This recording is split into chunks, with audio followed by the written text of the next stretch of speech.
ನಮಸ್ಕಾರ. ದಿಕ್ಸೂಚಿ ವಿಶೇಷ ಚರ್ಚಾ ಕಾರ್ಯಕ್ರಮಕ್ಕೆ ನಿಮಗೆಲ್ಲ ಸ್ವಾಗತ. ನಾನು ಗಬರೀಶ್ ಅಕ್ಕಿ.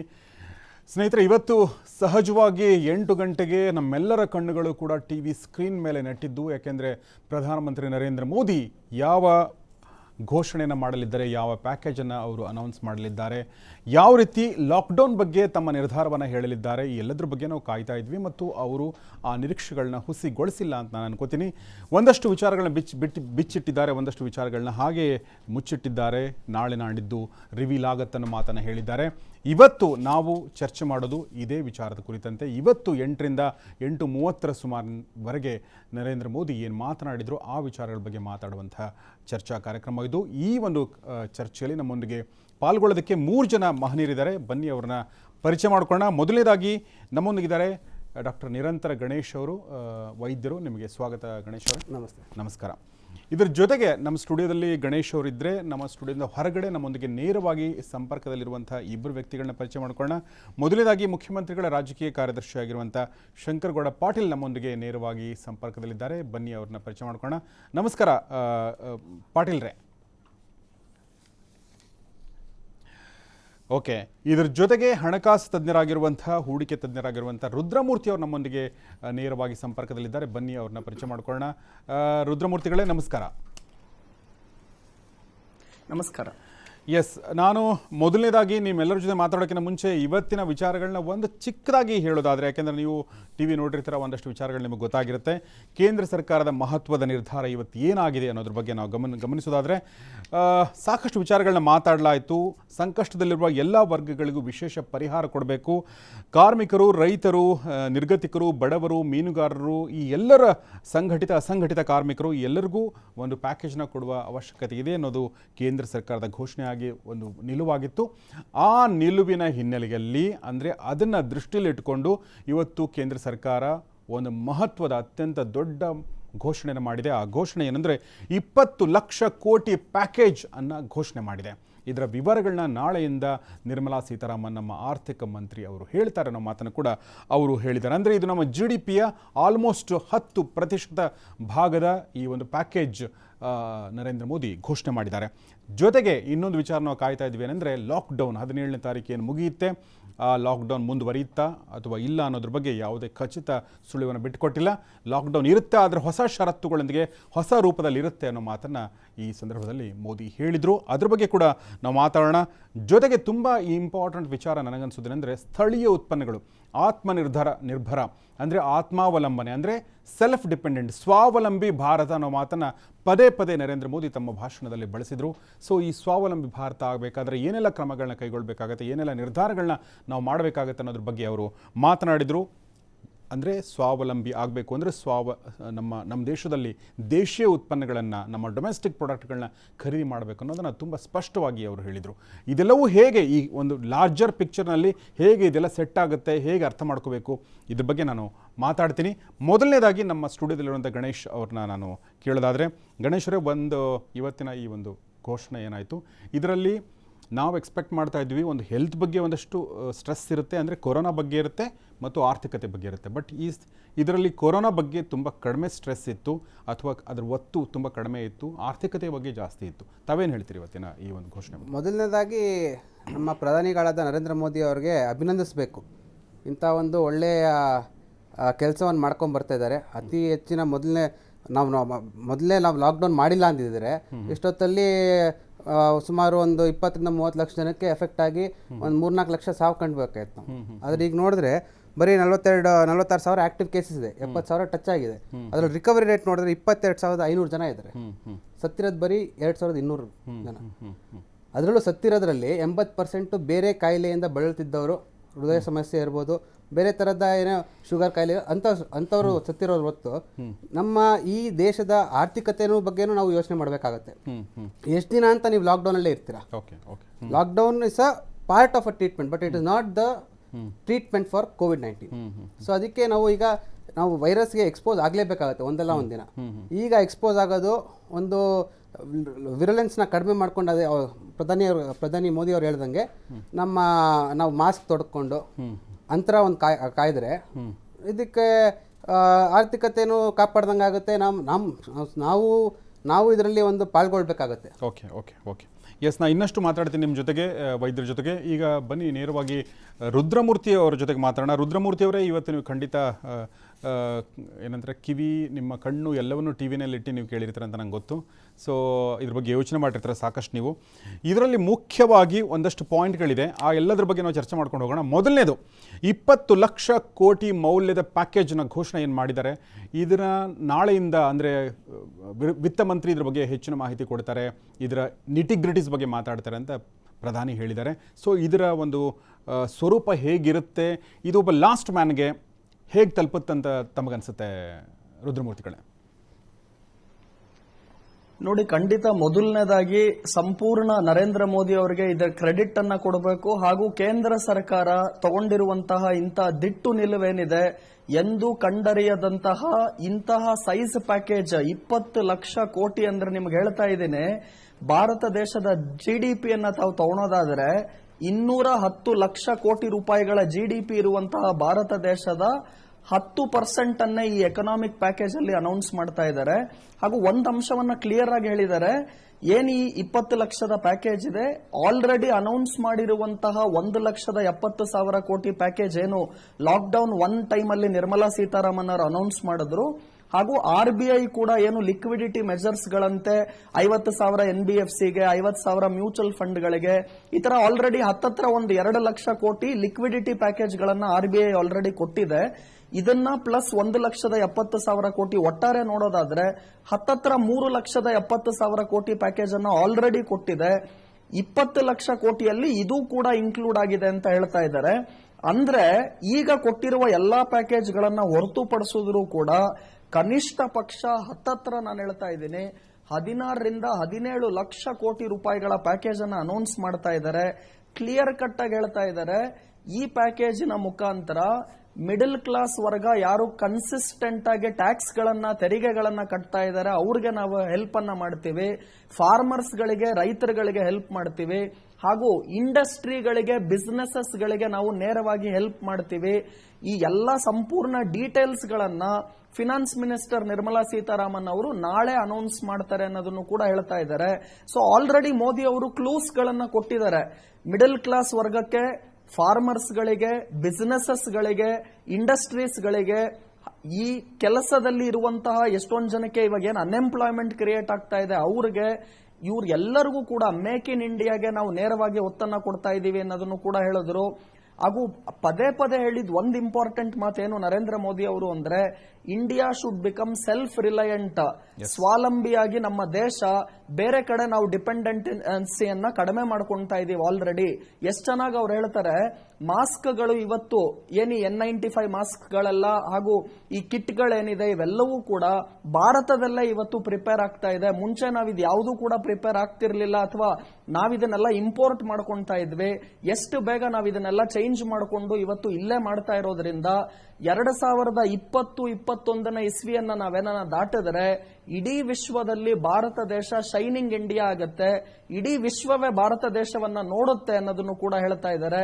ಸೊ ಸಂಪೂರ್ಣವಾಗಿ ಈ ಪ್ಯಾಕೇಜ್ ನನಗೆ ಏನ್ ಹೇಳ್ತಾ ಇದೆ ನೋಡಿ, ನಿರೀಕ್ಷೆ ಇದ್ದಿದ್ದು ಅಬ್ಬಬ್ಬ ಅಂದ್ರೆ ಒಂದು 3 ಲಕ್ಷ ಇಲ್ಲ 5 ಲಕ್ಷ ಕೋಟಿ ಪ್ಯಾಕೇಜ್ ಅನೌನ್ಸ್ ಮಾಡಬಹುದು ಅಂತ ನಿರೀಕ್ಷೆ ಇದ್ದಿದ್ದು. ಯಾರೂ ಕೂಡ ಇಡೀ ದೇಶದಲ್ಲಿ ಯಾವ ಆರ್ಥಿಕ ತಜ್ಞರಾಗಿರ್ಬೋದು, ಯಾವ ಪೊಲಿಟಿಕಲ್ ಪಾರ್ಟಿ ಆಗಿರ್ಬೋದು, ಯಾರೂ ಕೂಡ 5 ಲಕ್ಷ ಕೋಟಿ ಮೇಲೆ ಪ್ಯಾಕೇಜ್ ಅನೌನ್ಸ್ ಮಾಡ್ತಾರೆ ಅಂತ ಯಾರಲ್ಲೂ ಕೂಡ ಹೋಪ್ಸ್ ಇರಲಿಲ್ಲ. 20 ಲಕ್ಷ ಕೋಟಿ ರೂಪಾಯಿಗಳ ಪ್ಯಾಕೇಜ್ ಅಂದ್ರೆ ನೋಡಿ, ಒಂದು ನಿಮಗೆ ಕಂಪ್ಯಾರಿಸನ್ ಹೇಳ್ತಿದ್ದೀನಿ, ಪಾಕಿಸ್ತಾನಿನ ಷೇರುಪೇಟೆಯ ಮಾರ್ಕೆಟ್ ಕ್ಯಾಪಿಟಲೈಸೇಷನ್ ನೀವೆಷ್ಟು ಅಂದ್ರೆ ಕೇವಲ 10 ಲಕ್ಷ ಕೋಟಿ. ಇಡೀ ಪಾಕಿಸ್ತಾನಿನ 2 ಟೈಮ್ಸ್ ಮಾರ್ಕೆಟ್ ಕ್ಯಾಪಿಟಲೈಸೇಷನ್ ಷೇರುಪೇಟೆದು ಎಷ್ಟಿದೆಯೋ ಅಷ್ಟನ್ನ ಮೋದಿ ಅವರು ಇವತ್ತು ಅನೌನ್ಸ್ಮೆಂಟ್ ಮಾಡ್ತಾ ಇದ್ದಾರೆ ಅಂದ್ರೆ ಅದರ ಗಾತ್ರವನ್ನ ಒಂಚೂರು ಊಹಿಸ್ಕೊಳ್ಳಿ. 10% ಭಾರತ ದೇಶದ GDPಯನ್ನೇ ಇವರು ಎಕನಾಮಿಕ್ ಪ್ಯಾಕೇಜ್ ಆಗಿ ಕೊಡ್ತಾ ಇದ್ದಾರೆ ಅಂದ್ರೆ ಖಂಡಿತವಾಗ್ಲೂ ಇದು very very very positive good news. ಹಾಗೂ ನಮ್ಮ ದೇಶದ ಷೇರುಪೇಟೆ 3ವರೆಗೆ ಆಲ್ರೆಡಿ ಮುಚ್ಚಿದೆ. ಆದರೆ ಸಿಂಗಪೂರಲ್ಲಿ ನಿಫ್ಟಿ ಟ್ರೇಡಿಂಗ್ ಈಗಲೂ ಕೂಡ ನಡೀತಾ ಇದೆ. ಆಲ್ರೆಡಿ 500 ಅಂಕಗಳ ಏರಿಕೆಯನ್ನ SGX ನಿಫ್ಟಿಯಲ್ಲಿ ನಾವು ನೋಡ್ತಿದೀವಿ. ಇದನ್ನೇನೆ ಕೇಳ್ತಿದ್ದೀನಿ ಅಂದ್ರೆ ಷೇರುಪೇಟೆಗೋಸ್ಕರ ಹೇಳ್ತಾ ಇಲ್ಲ, ವಿಶ್ವ ಇವತ್ತು ಹೇಳ್ತಾ ಇದೆ ಭಾರತ ದೇಶದ ಈ ಪ್ಯಾಕೇಜ್ ಏನಿದೆ, 20 ಲಕ್ಷದ ಕೋಟಿಯ ಗಾತ್ರ ಏನಿದೆ, ಅದರ ಕವರೇಜ್ ಏನಿದೆ, ಸೆಲ್ಫ್ ಡಿಪೆಂಡೆಂಟ್ ಇಂಡಿಯಾ ಪಾಲಿಸಿ ಏನಿದೆ, ಅದು ತುಂಬಾ ಪಾಸಿಟಿವ್ ಇದೆ ಅಂತ ನಾನು ಹೇಳ್ತಾ ಇಲ್ಲ, ವಿಶ್ವ ಹೇಳ್ತಾ ಇದೆ. ಅದನ್ನ ಆಲ್ರೆಡಿ ನೀವು ಇವತ್ತು SGX ನಿಫ್ಟಿ ನಂಬರ್ಸ್ ಅಲ್ಲೂ ಕೂಡ ಕಾಣ್ತಾ ಇದ್ದೀರಾ. ಇದರಂತಹ ಪಾಸಿಟಿವ್ ನ್ಯೂಸ್ ಮತ್ತೊಂದಿಲ್ಲ. ಇಂತಹ ಪ್ರಮಾಣದ ಪ್ಯಾಕೇಜ್ ಅನ್ನ ಇವತ್ತವರೆಗೂ ಭಾರತ ದೇಶದಲ್ಲಿ ಅನೌನ್ಸ್ಮೆಂಟ್ ಅನ್ನ ಇಷ್ಟು ಕಡಿಮೆ ಅವಧಿಯಲ್ಲಿ ಖಂಡಿತವಾಗ್ಲೂ ಮಾಡಿಲ್ಲ. ಸೊ ಇದು ಖಂಡಿತ ತುಂಬಾ ಪಾಸಿಟಿವ್ ನ್ಯೂಸ್ ಅಂತ ಹೇಳ್ತಾ ಇದ್ದೀನಿ ಗೌರೀಶ್ ಅವರೇ. ಎಸ್ ನಾನು ನಿಮ್ಮ ಜೊತೆ ಮತ್ತಷ್ಟು ಮಾತಾಡ್ತೀನಿ ರುದ್ರಮೂರ್ತಿ ಅವರೇ. ಅದಕ್ಕಿಂತ ಮುಂಚೆ ನಮ್ಮ ಇನ್ನೊಬ್ಬ ಅತಿಥಿ ಲೈನಲ್ಲಿ ಬಂದಿದ್ದಾರೆ ಅಂತ ಅನ್ಕೋತೀನಿ, ಶಂಕರಗೌಡ ಪಾಟೀಲ್ ಅವರು. ಓಕೆ, ಅವ್ರ ಜೊತೆ ಅವರು ಬಂದ ತಕ್ಷಣ ಅವ್ರ ಜೊತೆ ಕೂಡ ಮಾತಾಡ್ತೀನಿ. ರುದ್ರಮೂರ್ತಿ ಅವ್ರ ಜೊತೆ ಮಾತಾಡೋಕ್ಕಿಂತ ಮುಂಚೆ ನಮ್ಮ ಡಾಕ್ಟರ್ ಜೊತೆ ಮಾತಾಡ್ತೀನಿ, ನಿರಂತರ ಗಣೇಶ್ ಅವರಿಗೆ. ಗಣೇಶ್ ಅವರೇ, ನಾವು ಲಾಕ್ಡೌನ್ 4.0 ಬಗ್ಗೆ ಮಾತಾಡ್ತಾ ಇದ್ದೀವಿ ನಾವು. ಮೋದಿ ಅವರು ಏನು ಹೇಳಿದ್ದಾರೆ ಅಂತಂದರೆ, ಖಂಡಿತ ಲಾಕ್ಡೌನ್ ಇರುತ್ತೆ, ಹೊಸ ರೂಪರೇಷೆಗಳಿಂದ ಇರುತ್ತೆ ಅಂತ ಹೇಳಿದ್ದಾರೆ. ಜೊತೆಗೆ ಇನ್ನೊಂದು ಮಾತು, ತುಂಬ ಮುಖ್ಯವಾದ ಮಾತು ಏನಂದರೆ, ಅದನ್ನು ಇದಕ್ಕಿಂತ ಮುಂಚೆ ಬಹುಶಃ ಲವ್ ಅಗರ್ವಾಲ್ ಹೇಳಿದ್ರು ಅಂತ ಅನಿಸುತ್ತೆ, ಬೇರೆ ಬೇರೆ ತಜ್ಞರು ಹೇಳ್ತಾ ಇದ್ದಾರೆ. ಅಂದರೆ we have to learn to live with corona ಅನ್ನೋ ಮಾತನ್ನು ಹೇಳಿದರು. ಇವತ್ತು ಮೋದಿ ಇಬ್ಬರು ಬಾಯಲ್ಲಿ ಬಂತು. ಆದರೆ ಅದನ್ನು ರೆಸ್ಟ್ರಿಕ್ಟ್ ಮಾಡಬಾರ್ದು, ನಾವು ಅದರ ಸುತ್ತಮುತ್ತನೇ ನಾವು ಬದುಕೋಕ್ಕಾಗಲ್ಲ, ಅದನ್ನು ಮೀರಿ ನಾವು ಬೆಳಿಬೇಕಾಗತ್ತೆ ಅನ್ನೋ ಮಾತನ್ನು ಕೂಡ ಹೇಳಿದ್ದಾರೆ. ಪ್ರಶ್ನೆ ಏನಂತಂದರೆ, ಈ ಒಂದು ಆರೋಗ್ಯದ ಏನೇ ನಮ್ಮ ಆರ್ಥಿಕ ಪ್ಯಾಕೇಜ್ ಏನೇ ಇದ್ದರೂ ಕೂಡ ಈಗ ಲಾಕ್ಡೌನ್ ಮತ್ತು ಈ ಒಂದು ಕೊರೋನಾ, ಈ ಎರಡನ್ನ ಬ್ಯಾಲೆನ್ಸ್ ಮಾಡುವಂಥದ್ದು ಹೇಗಾಗುತ್ತೆ ಅಂತ ನಿಮ್ಗೆ ಅನಿಸುತ್ತೆ? ಏನು ನಿರ್ಧಾರ ಕೈಗೊಳ್ಬಹುದು as far as health is concerned? ನೋಡಿ, ಈಗ 2009ರಲ್ಲಿ H1N1 ಬಂದಿತ್ತು. ಅದರಲ್ಲಿ ಅದರ ತೀವ್ರತೆ ನೋಡಿದ್ರೆ ನಿಮಗೆ ಮಾರ್ಟಾಲಿಟಿ ರೇಟ್ ಏನು ಹೇಳ್ತೀವಿ, ಆಲ್ಮೋಸ್ಟ್ ಒಂದು 28 to 29% ಇತ್ತು. ಅದೇ COVID-19 ಮಾರ್ಟಾಲಿಟಿ ರೇಟ್ 3 to 4% ಇದೆ. ಇದಕ್ಕೆ ನಾವು ಬೇಗ ಮುನ್ನೆಚ್ಚರಿಕೆ ತಗೊಂಡು ಇಷ್ಟೊಂದು ಒಳ್ಳೆಯ ಒಂದು ಕೆಲಸ ಮಾಡಿದ್ದಕ್ಕೆ ನಾವು ಒಂದು ತೀವ್ರತೆನ ತಪ್ಪಿಸಿದೀವಿ. ಅದು ಅಂತ ನಾವು ಎಷ್ಟು ದಿನ ಅಂತ ಲಾಕ್ಡೌನಲ್ಲಿ ಇರೋಕ್ಕಾಗುತ್ತೆ? ಲಾಕ್ಡೌನ್ ಯಾವುದೋ ಒಂದು ಕಾಲದಲ್ಲಿ ಸಡಿಲಿಕೆ ಮಾಡಲೇಬೇಕಾಗತ್ತೆ. ವ್ಯಾಕ್ಸಿನ್ ಬರಲಿಕ್ಕೆ ಸುಮಾರು 10 ರಿಂದ 12 ತಿಂಗಳಾಗುತ್ತೆ. ಆಲ್ರೆಡಿ ಆಕ್ಸ್ಫರ್ಡ್ ಯೂನಿವರ್ಸಿಟಿ ಲಂಡನಲ್ಲಿ ವ್ಯಾಕ್ಸಿನ್ ಶೋಧನೆ ನಡೀತದೆ, ಸಂಶೋಧನೆ. ಸೊ ಅಲ್ಲಿ ಆಲ್ಮೋಸ್ಟ್ ಸೆಪ್ಟೆಂಬರಲ್ಲಿ ಬಿಡುಗಡೆ ಮಾಡ್ತೀನಿ ಅಂತ ಹೇಳಿದ್ದಾರೆ. ಸೆಪ್ಟೆಂಬರ್ ತನಕ ನಾವು ಲಾಕ್ಡೌನಲ್ಲೇ ಕೂತ್ಕೊಳ್ಳಿಕ್ಕೆ ಆಗಲ್ಲ. ಸೊ ಈಗ ನಮ್ಮ ಪ್ರಧಾನಿಗಳಾದ ಮೋದಿ ಅವರು ಮಾಸ್ಕ್ಗಳು, PPE ಕಿಟ್ಗಳು, ಫಸ್ಟ್ ನಾವು N95 ಮಾಸ್ಕ್ ಹೊರಗಡೆ ತರಿಸ್ತಿದ್ವಿ ಹೊರ ದೇಶದಿಂದ. ಆದರೆ ಈಗ ನಾವು 2 ಲಕ್ಷ ಅಷ್ಟು ದಿನ ಉತ್ಪಾದನೆ ಮಾಡ್ತಾ ಇದೀವಿ ಅಂದ್ರೆ ಇಟ್ಸ್ ಅ ಗ್ರೇಟ್ ಇನಿಷಿಯೇಟಿವ್. ನಮ್ಮ ಮೇಕ್ ಇನ್ ಇಂಡಿಯಾಗೆ ಒಂದು ಬಲ ಬಂದಂಗೆ ಆಗುತ್ತೆ. ಸೊ ಅದೇ ರೀತಿ ನಾವು ವೈರಸ್ ಜೊತೆ ಇರೋದನ್ನ ಕಲ್ತ್ಕೋಬೇಕಾಗತ್ತೆ. ಈಗ H1N1 ಬಂತು, ಯಾರು ಅಷ್ಟು ಎಂಫಸೈಸ್ ಮಾಡಲಿಲ್ಲ ಅದ್ರ ಬಗ್ಗೆ. ಅದ್ರ ಪಾಡೋದೇ ಹಂಗೆ ಎಲ್ಲರೂ ಅಕ್ವೈಂಟ್ ಆದ್ವಿ, ನಮ್ಮ ಬಾಡಿಗೆ ಅದ್ರ ಪಾಡೋದು ಬರುತ್ತೆ. ಒಂದು ಎಸೆನ್ಷಿಯಲ್ ಬೇಸಿಕ್ ಡಿಫ್ರೆನ್ಸ್ ನಾವು ನಿಮ್ಗೆ ಗೊತ್ತಿರುವಂಥದ್ದು ಏನಂತಂದ್ರೆ, H1N1 ಇರ್ಬೋದು, ಇನ್ನೊಂದು ಹೇಳಿದ್ರಿ ತಾವು ಎಬೋಲಾ ಇರ್ಬೋದು, ಇವು ಯಾವು ಕೂಡ ಕಂಟೇಜಿಯಸ್ ಅಂತಾರಲ್ಲ, ಅಂದರೆ ಈಗ ನಿಮ್ಮ ಪಕ್ಕದಲ್ಲಿ ಬಂದ ನಿಂತ ತಕ್ಷಣ ಬರುವಂಥದ್ದು ಅಲ್ಲ. ಬಟ್ ಈ ಒಂದು ಏನಿದೆ ಈಗ ನಾವು ಹೊಡೆದಾಡ್ತಾ ಇದೀವಿ ಕೊರೋನಾ, ಇದು ಆ ದೃಷ್ಟಿಯಿಂದ ಅಂತಂದ್ರೆ ನಿಮ್ಗೆ ಗೊತ್ತಾಗಲ್ಲಂಗೆ ನಿಮ್ಮನ್ನ ಆವರಿಸ್ಕೊಳ್ಳುವಂಥ ಸಾಧ್ಯತೆ ಇದು ಅಷ್ಟೇ. ಅದು ಕಂಟೇಜಿಯಸ್, H1N1 ಕಂಟೇಜಿಯಸ್ ಇತ್ತು, ಇದು ಕಂಟೇಜಿಯಸ್ ಎವ್ರಿಥಿಂಗ್. ಬಟ್ ಇದು ನಮಗೆ ಏರ್ ಬೋನ್ ಅಲ್ಲ, ಇಟ್ಸ್ ಓನ್ಲಿ ಥ್ರೂ ಡ್ರಾಪ್ಲೆಟ್ಸ್. ಈಗ ಯಾಕಂದ್ರೆ ಸೀನ್ ಇದ್ರೆ ಅಂಥದ್ರಿಂದ ಬರುತ್ತೆ, ನಾವು ಕಣ್ಣು ಮುಟ್ಕೊಳ್ಳೋದು, ಆದ್ರಿಂದ ವೈರಸ್ ದಾಟುತ್ತೆ ಹೊತ್ತು ಏರ್ ಬೋನ್ ಡಿಸೀಸ್ ಅಲ್ಲ ಇದು. ಸೊ ಅದರಿಂದ ನಾವು ಎಷ್ಟು ದಿನ ಅಂತ ನಾವು ಅದೇ ಮಾಸ್ಕ್ ಹಾಕೊಂಡು ಅಂತರ ಕಾಪಾಡಿದ್ರೆ ನಾವು ನಮ್ಮ ಡೈಲಿ ರೂಟೀನ್ ಮಾಡ್ಬೋದು. ಹ್ಯಾಂಡ್ ಸ್ಯಾನಿಟೈಸ್ ಮಾಡ್ಕೊಂಡು ಪದೇ ಕೈ ತೊಳಿತಾ ಇರೋದು, ನಾವು ಎಷ್ಟು ದಿನ ಅಂತ ಒಳಗೆ ಲಾಕ್ಡೌನ್ ಕೂತ್ಕೊಳ್ಳೋಕೆ. ಓಕೆ, ಪದೇ ಕೈ ತೊಳಿತಾ ಇದ್ರೆ ಅದಕ್ಕೆ ಏನಂದ್ರೆ ಒಂದು ಮೆಡಿಕಲ್ ಟರ್ಮ್ ಇದೆ, ಅಬ್ಸೆಸಿವ್ ಕಂಪಲ್ಸಿವ್ ಡಿಸಾರ್ಡರ್, OCD ಅಂತಾರೆ. ಈಗ OCD ನಾವೆಲ್ಲರೂ ಪಾಲಿಸಬೇಕಾಗಿದೆ, ಎಲ್ಲರೂ ಕೂಡ ಪದೇ ಕೈ ತೊಳಿಬೇಕಾಗಿದೆ. ಅದು ಒಂದು ಗೀಳು ಅಂತ ಮೆಡಿಕಲ್ ಟರ್ಮ್ ಅಲ್ಲಿ ಹೇಳ್ತಾರೆ, ಬಟ್ ಅದು ಗೀಳಲ್ಲ, ದಟ್ ಹಸ್ ಬಿಕಮ್ ನಾರ್ಮ್. ಈಗ ಅದು ನಾರ್ಮಲ್ ಅಂತ ಹೇಳ್ಬೋದು. ಸೊ ಈಗ ಬನ್ನಿ ರುದ್ರಮೂರ್ತಿ ಅವ್ರ ಜೊತೆಗೆ ಮತ್ತೊಂದ್ಸಲ ಮಾತಾಡೋಣ. ರುದ್ರಮೂರ್ತಿ ಅವರು, ಒಂದು ತುಂಬ ಇಂಪಾರ್ಟೆಂಟ್ ವಿಚಾರವನ್ನು ನಾನು ನಿಮಗೆ ಕೇಳಬೇಕು ಅನ್ಕೊಂಡೆ. ಒಂದು ಏನಂತಂದರೆ 20 ಲಕ್ಷ ಕೋಟಿಯ ಪ್ಯಾಕೇಜ್ ಜೊತೆಗೆ ಒಂದಷ್ಟು ತುಂಬ ಮಹತ್ವದ ವಿಚಾರಗಳನ್ನ ಇವತ್ತು ಪ್ರಧಾನಿ ಮಾತಾಡಿದ್ದಾರೆ. ಅದು ಏನಂದರೆ ಲೋಕಲ್ನ ವೋಕಲ್ ಅಬೌಟ್ ಲೋಕಲ್ ಅಂತ ಅನ್ನೋ ಮಾತನ್ನು ಹೇಳಿದ್ದಾರೆ. ಅಂದರೆ ಸ್ಥಳೀಯ ಉತ್ಪನ್ನಗಳನ್ನ ಖರೀದಿ ಮಾಡಿ, ಸ್ಥಳೀಯ ಉತ್ಪನ್ನಗಳಿಗೆ ನೀವೇ ಬ್ರ್ಯಾಂಡ್ ಅಂಬಾಸಿಡರ್ ಆಗಿ ಅದನ್ನು ಹೆಮ್ಮೆಯಿಂದ ಪ್ರಚಾರ ಮಾಡಿ ಅಂತ ಹೇಳಿದ್ದಾರೆ. ಸೊ ಇದು ಅಂತಂದರೆ ನಮ್ಮ ಆರ್ಥಿಕತೆಗೆ ಇದು ಹೇಗೆ ಉತ್ತೇಜನ ಕೊಡುತ್ತೆ ಅನ್ನೋದು ಒಂದು ಪ್ರಶ್ನೆ. ಆದರೆ ಇದಕ್ಕಿಂತ ಮುಂಚೆನೂ ಕೂಡ ಇದನ್ನು ಮಾಡ್ಬೋದಾಗಿತ್ತಲ್ಲ, ಯಾಕೆ ಮಾಡಿಲ್ಲ ಅಂದರೆ ಅದಕ್ಕೆ ಬೇರೆ ಆದ ಕಾರಣಗಳಿರ್ತವೆ. ಓಕೆ, ಮಲ್ಟಿನ್ಯಾಷನಲ್ ಕಂಪನಿಗಳ ಹಿತದೃಷ್ಟಿಯನ್ನು ಕೂಡ ಯೋಚನೆ ಮಾಡಬೇಕಾಗುತ್ತೆ. ಈ ಥರ ಬೇರೆ ಕಾರಣಗಳು ನಿಮಗೆ ಜಾಸ್ತಿ ಗೊತ್ತಿರುತ್ತೆ. ಸೊ ಈ ಸಂದರ್ಭದಲ್ಲಿ ಈ ಒಂದು ಘೋಷಣೆಗೆ ಏನು ಮಹತ್ವ ಇದೆ ನಿಮ್ಮ ಪ್ರಕಾರ ರುದ್ರಮೂರ್ತಿ ಅವರೇ? ನೋಡಿ, ಇಲ್ಲೇನಾಗತ್ತೆ, ಆಮದುಗಳ ಬಿಲ್ ಅಥವಾ ಇಂಪೋರ್ಟ್ ಬಿಲ್ ಅಂತ ನಾವೇನ್ ಹೇಳ್ತೀವಿ, ಅದು ಇಂಥ ಸಮಯದಲ್ಲಿ ತುಂಬಾ ಇಂಪಾರ್ಟೆಂಟ್ ಆಗುತ್ತೆ. ಭಾರತ ದೇಶದಲ್ಲಿ ಇರುವಂತಹ ಫಾರಿನ್ ಕರೆನ್ಸಿ ರಿಸರ್ವ್ ಏನಿದೆ, ಹತ್ತತ್ರ $400 ಬಿಲಿಯನ್ ಫಾರಿನ್ ಕರೆನ್ಸಿ ರಿಸರ್ವ್ ನಮ್ಮ ಬಳಿ ಇದೆ. ಈಗ $1 ಈಗ ಹತ್ತತ್ರ $76 ತಲುಪಿದೆ. ನೀವೇನ ಸ್ವದೇಶಿ ಪ್ರಾಡಕ್ಟ್ಸ್ ಗಳನ್ನ ಬಳಸದೇನೆ ಹೊರಗಡೆಯಿಂದ ಇಂಪೋರ್ಟ್ ಮಾಡಿಕೊಂಡು ನಾವು ಬಳಸೋದು ಜಾಸ್ತಿ ಮಾಡಿದಷ್ಟು ಏನಾಗುತ್ತೆ ಅಂದ್ರೆ ನಮಗೆ ಪೇಮೆಂಟ್ ಗಳನ್ನ ಡಾಲರ್ಗಳಲ್ಲಿ ಮಾಡಬೇಕಾಗತ್ತೆ. ರೂಪಾಯಿನ ಮೌಲ್ಯ ಮತ್ತಷ್ಟು ಕುಸಿತಾ ಬರುತ್ತೆ. ವಿತ್ತೆಯ ಕೊರತೆ ಖಂಡಿತವಾಗ್ಲೂ ಜಾಸ್ತಿ ಆಗ್ತಾ ಬರುತ್ತೆ. ಹಾಗೂ ಇದರಿಂದ ಹಣದುಬ್ಬರ ಅಥವಾ ಇನ್ಫ್ಲೇಷನ್ ಖಂಡಿತವಾಗ್ಲೂ ಜಾಸ್ತಿ ಆಗುತ್ತೆ. ಹಾಗಾಗಿ ಮೋದಿ ಅವರು ಏನ್ ಹೇಳಿದ್ದಾರೆ, ನಾವು ಸೆಲ್ಫ್ ಸಫಿಶಿಯಂಟ್ ಆಗುವಂತಹ ಕಂಟ್ರಿ ಆಗಿದ್ದೀವಿ. 2020ಯ ಮಂತ್ರ ಏನಾಗಿರ್ಬೇಕು ಅಂದ್ರೆ, ನಾವು ಬೇರೆಯವ್ರ ಮೇಲೆ ಡಿಪೆಂಡೆಂಟ್ ಆಗೋ ಬದಲು ಎಲ್ಲವನ್ನು ನಮ್ಮ ದೇಶದಲ್ಲೇ ನಾವು ಉತ್ಪಾದನೆಯನ್ನ ಮಾಡೋಣ. ಹಾಗೂ ನಮ್ಮ ಜನರು ಕೂಡ ನಮ್ಮ ಲೋಕಲ್ ಪ್ರಾಡಕ್ಟ್ಸ್ ಗಳನ್ನ ಬಳಸಬೇಕು. ನಾವು ಕ್ವಾಲಿಟಿಯಲ್ಲಿ ಯಾವುದೇ ರೀತಿ ಕಡಿಮೆ ಇಲ್ಲ. ಹಾಗೂ ನಮ್ಮಲ್ಲಿ ಬೇಕಾಗುವಂತಹ ಲಾಜಿಸ್ಟಿಕ್ಸ್, ಸಪ್ಲೈ ಚೈನ್ ಆಗಿರ್ಬೋದು, ಟೆಕ್ನಾಲಜಿ ತಾಂತ್ರಿಕತೆ ಆಗಿರ್ಬೋದು, ಸಿಸ್ಟಮ್ಸ್ ಗಳಾಗಿರ್ಬೋದು, ಇದೆಲ್ಲದರಲ್ಲೂ ಕೂಡ ಭಾರತ ದೇಶ ಯಾವುದಕ್ಕೂ ಕೂಡ ಕಡಿಮೆ ಇಲ್ಲ.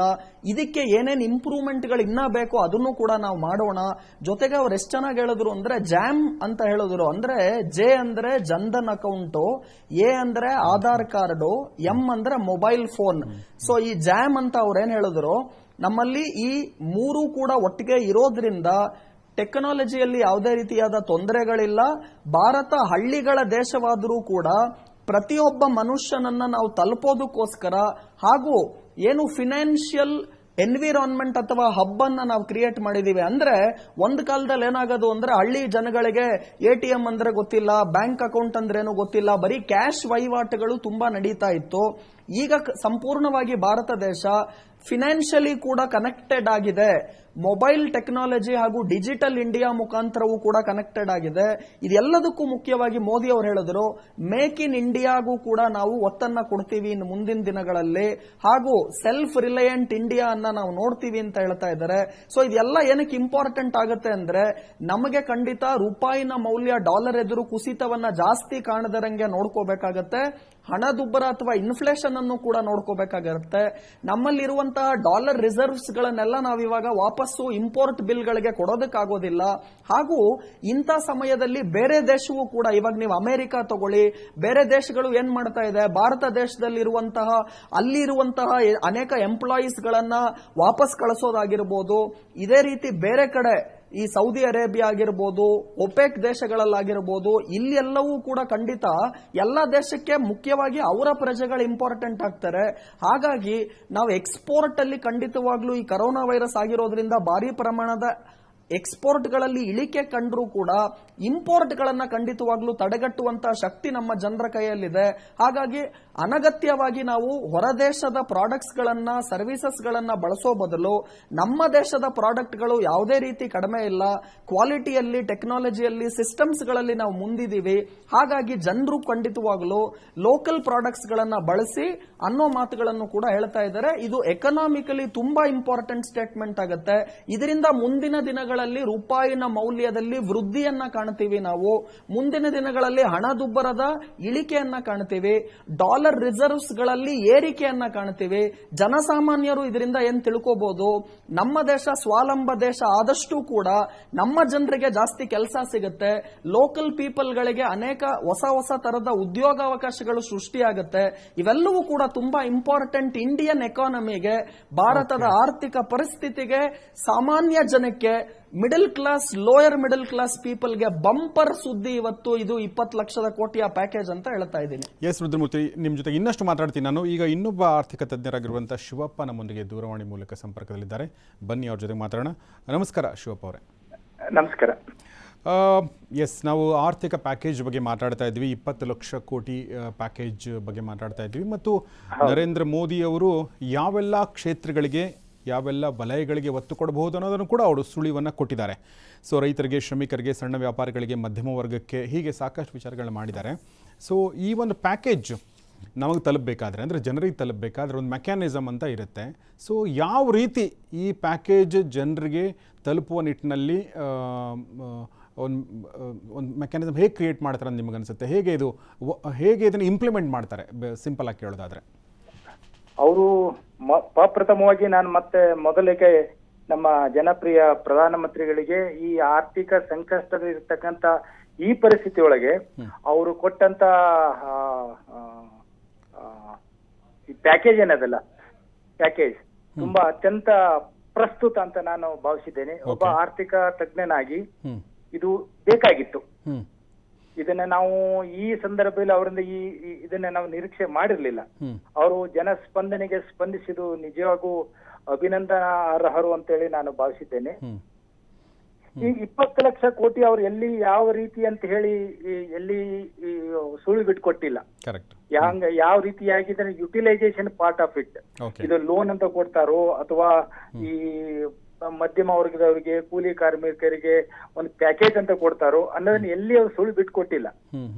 ನಿಜವಾಗೂ ನಾವು ಈ 20 ಲಕ್ಷ ಕೋಟಿಯನ್ನ ಆರ್ಥಿಕ ಚಟುವಟಿಕೆಗಳಿಗೆ ಬಳಸಿಕೊಂಡಿದ್ದೆ ಆದಲ್ಲಿ ಇಡೀ ಜಗತ್ತಿನಲ್ಲಿ ನಮ್ಮ ಭಾರತ ಪ್ರಥಮ ಸ್ಥಾನದಲ್ಲಿ ಆರ್ಥಿಕ ಅಭಿವೃದ್ಧಿಯ ಒಂದು ನಿಟ್ಟಿನಲ್ಲಿ ಪ್ರಥಮ ಸ್ಥಾನದಲ್ಲಿ ನಿಲ್ಲುತ್ತೆ.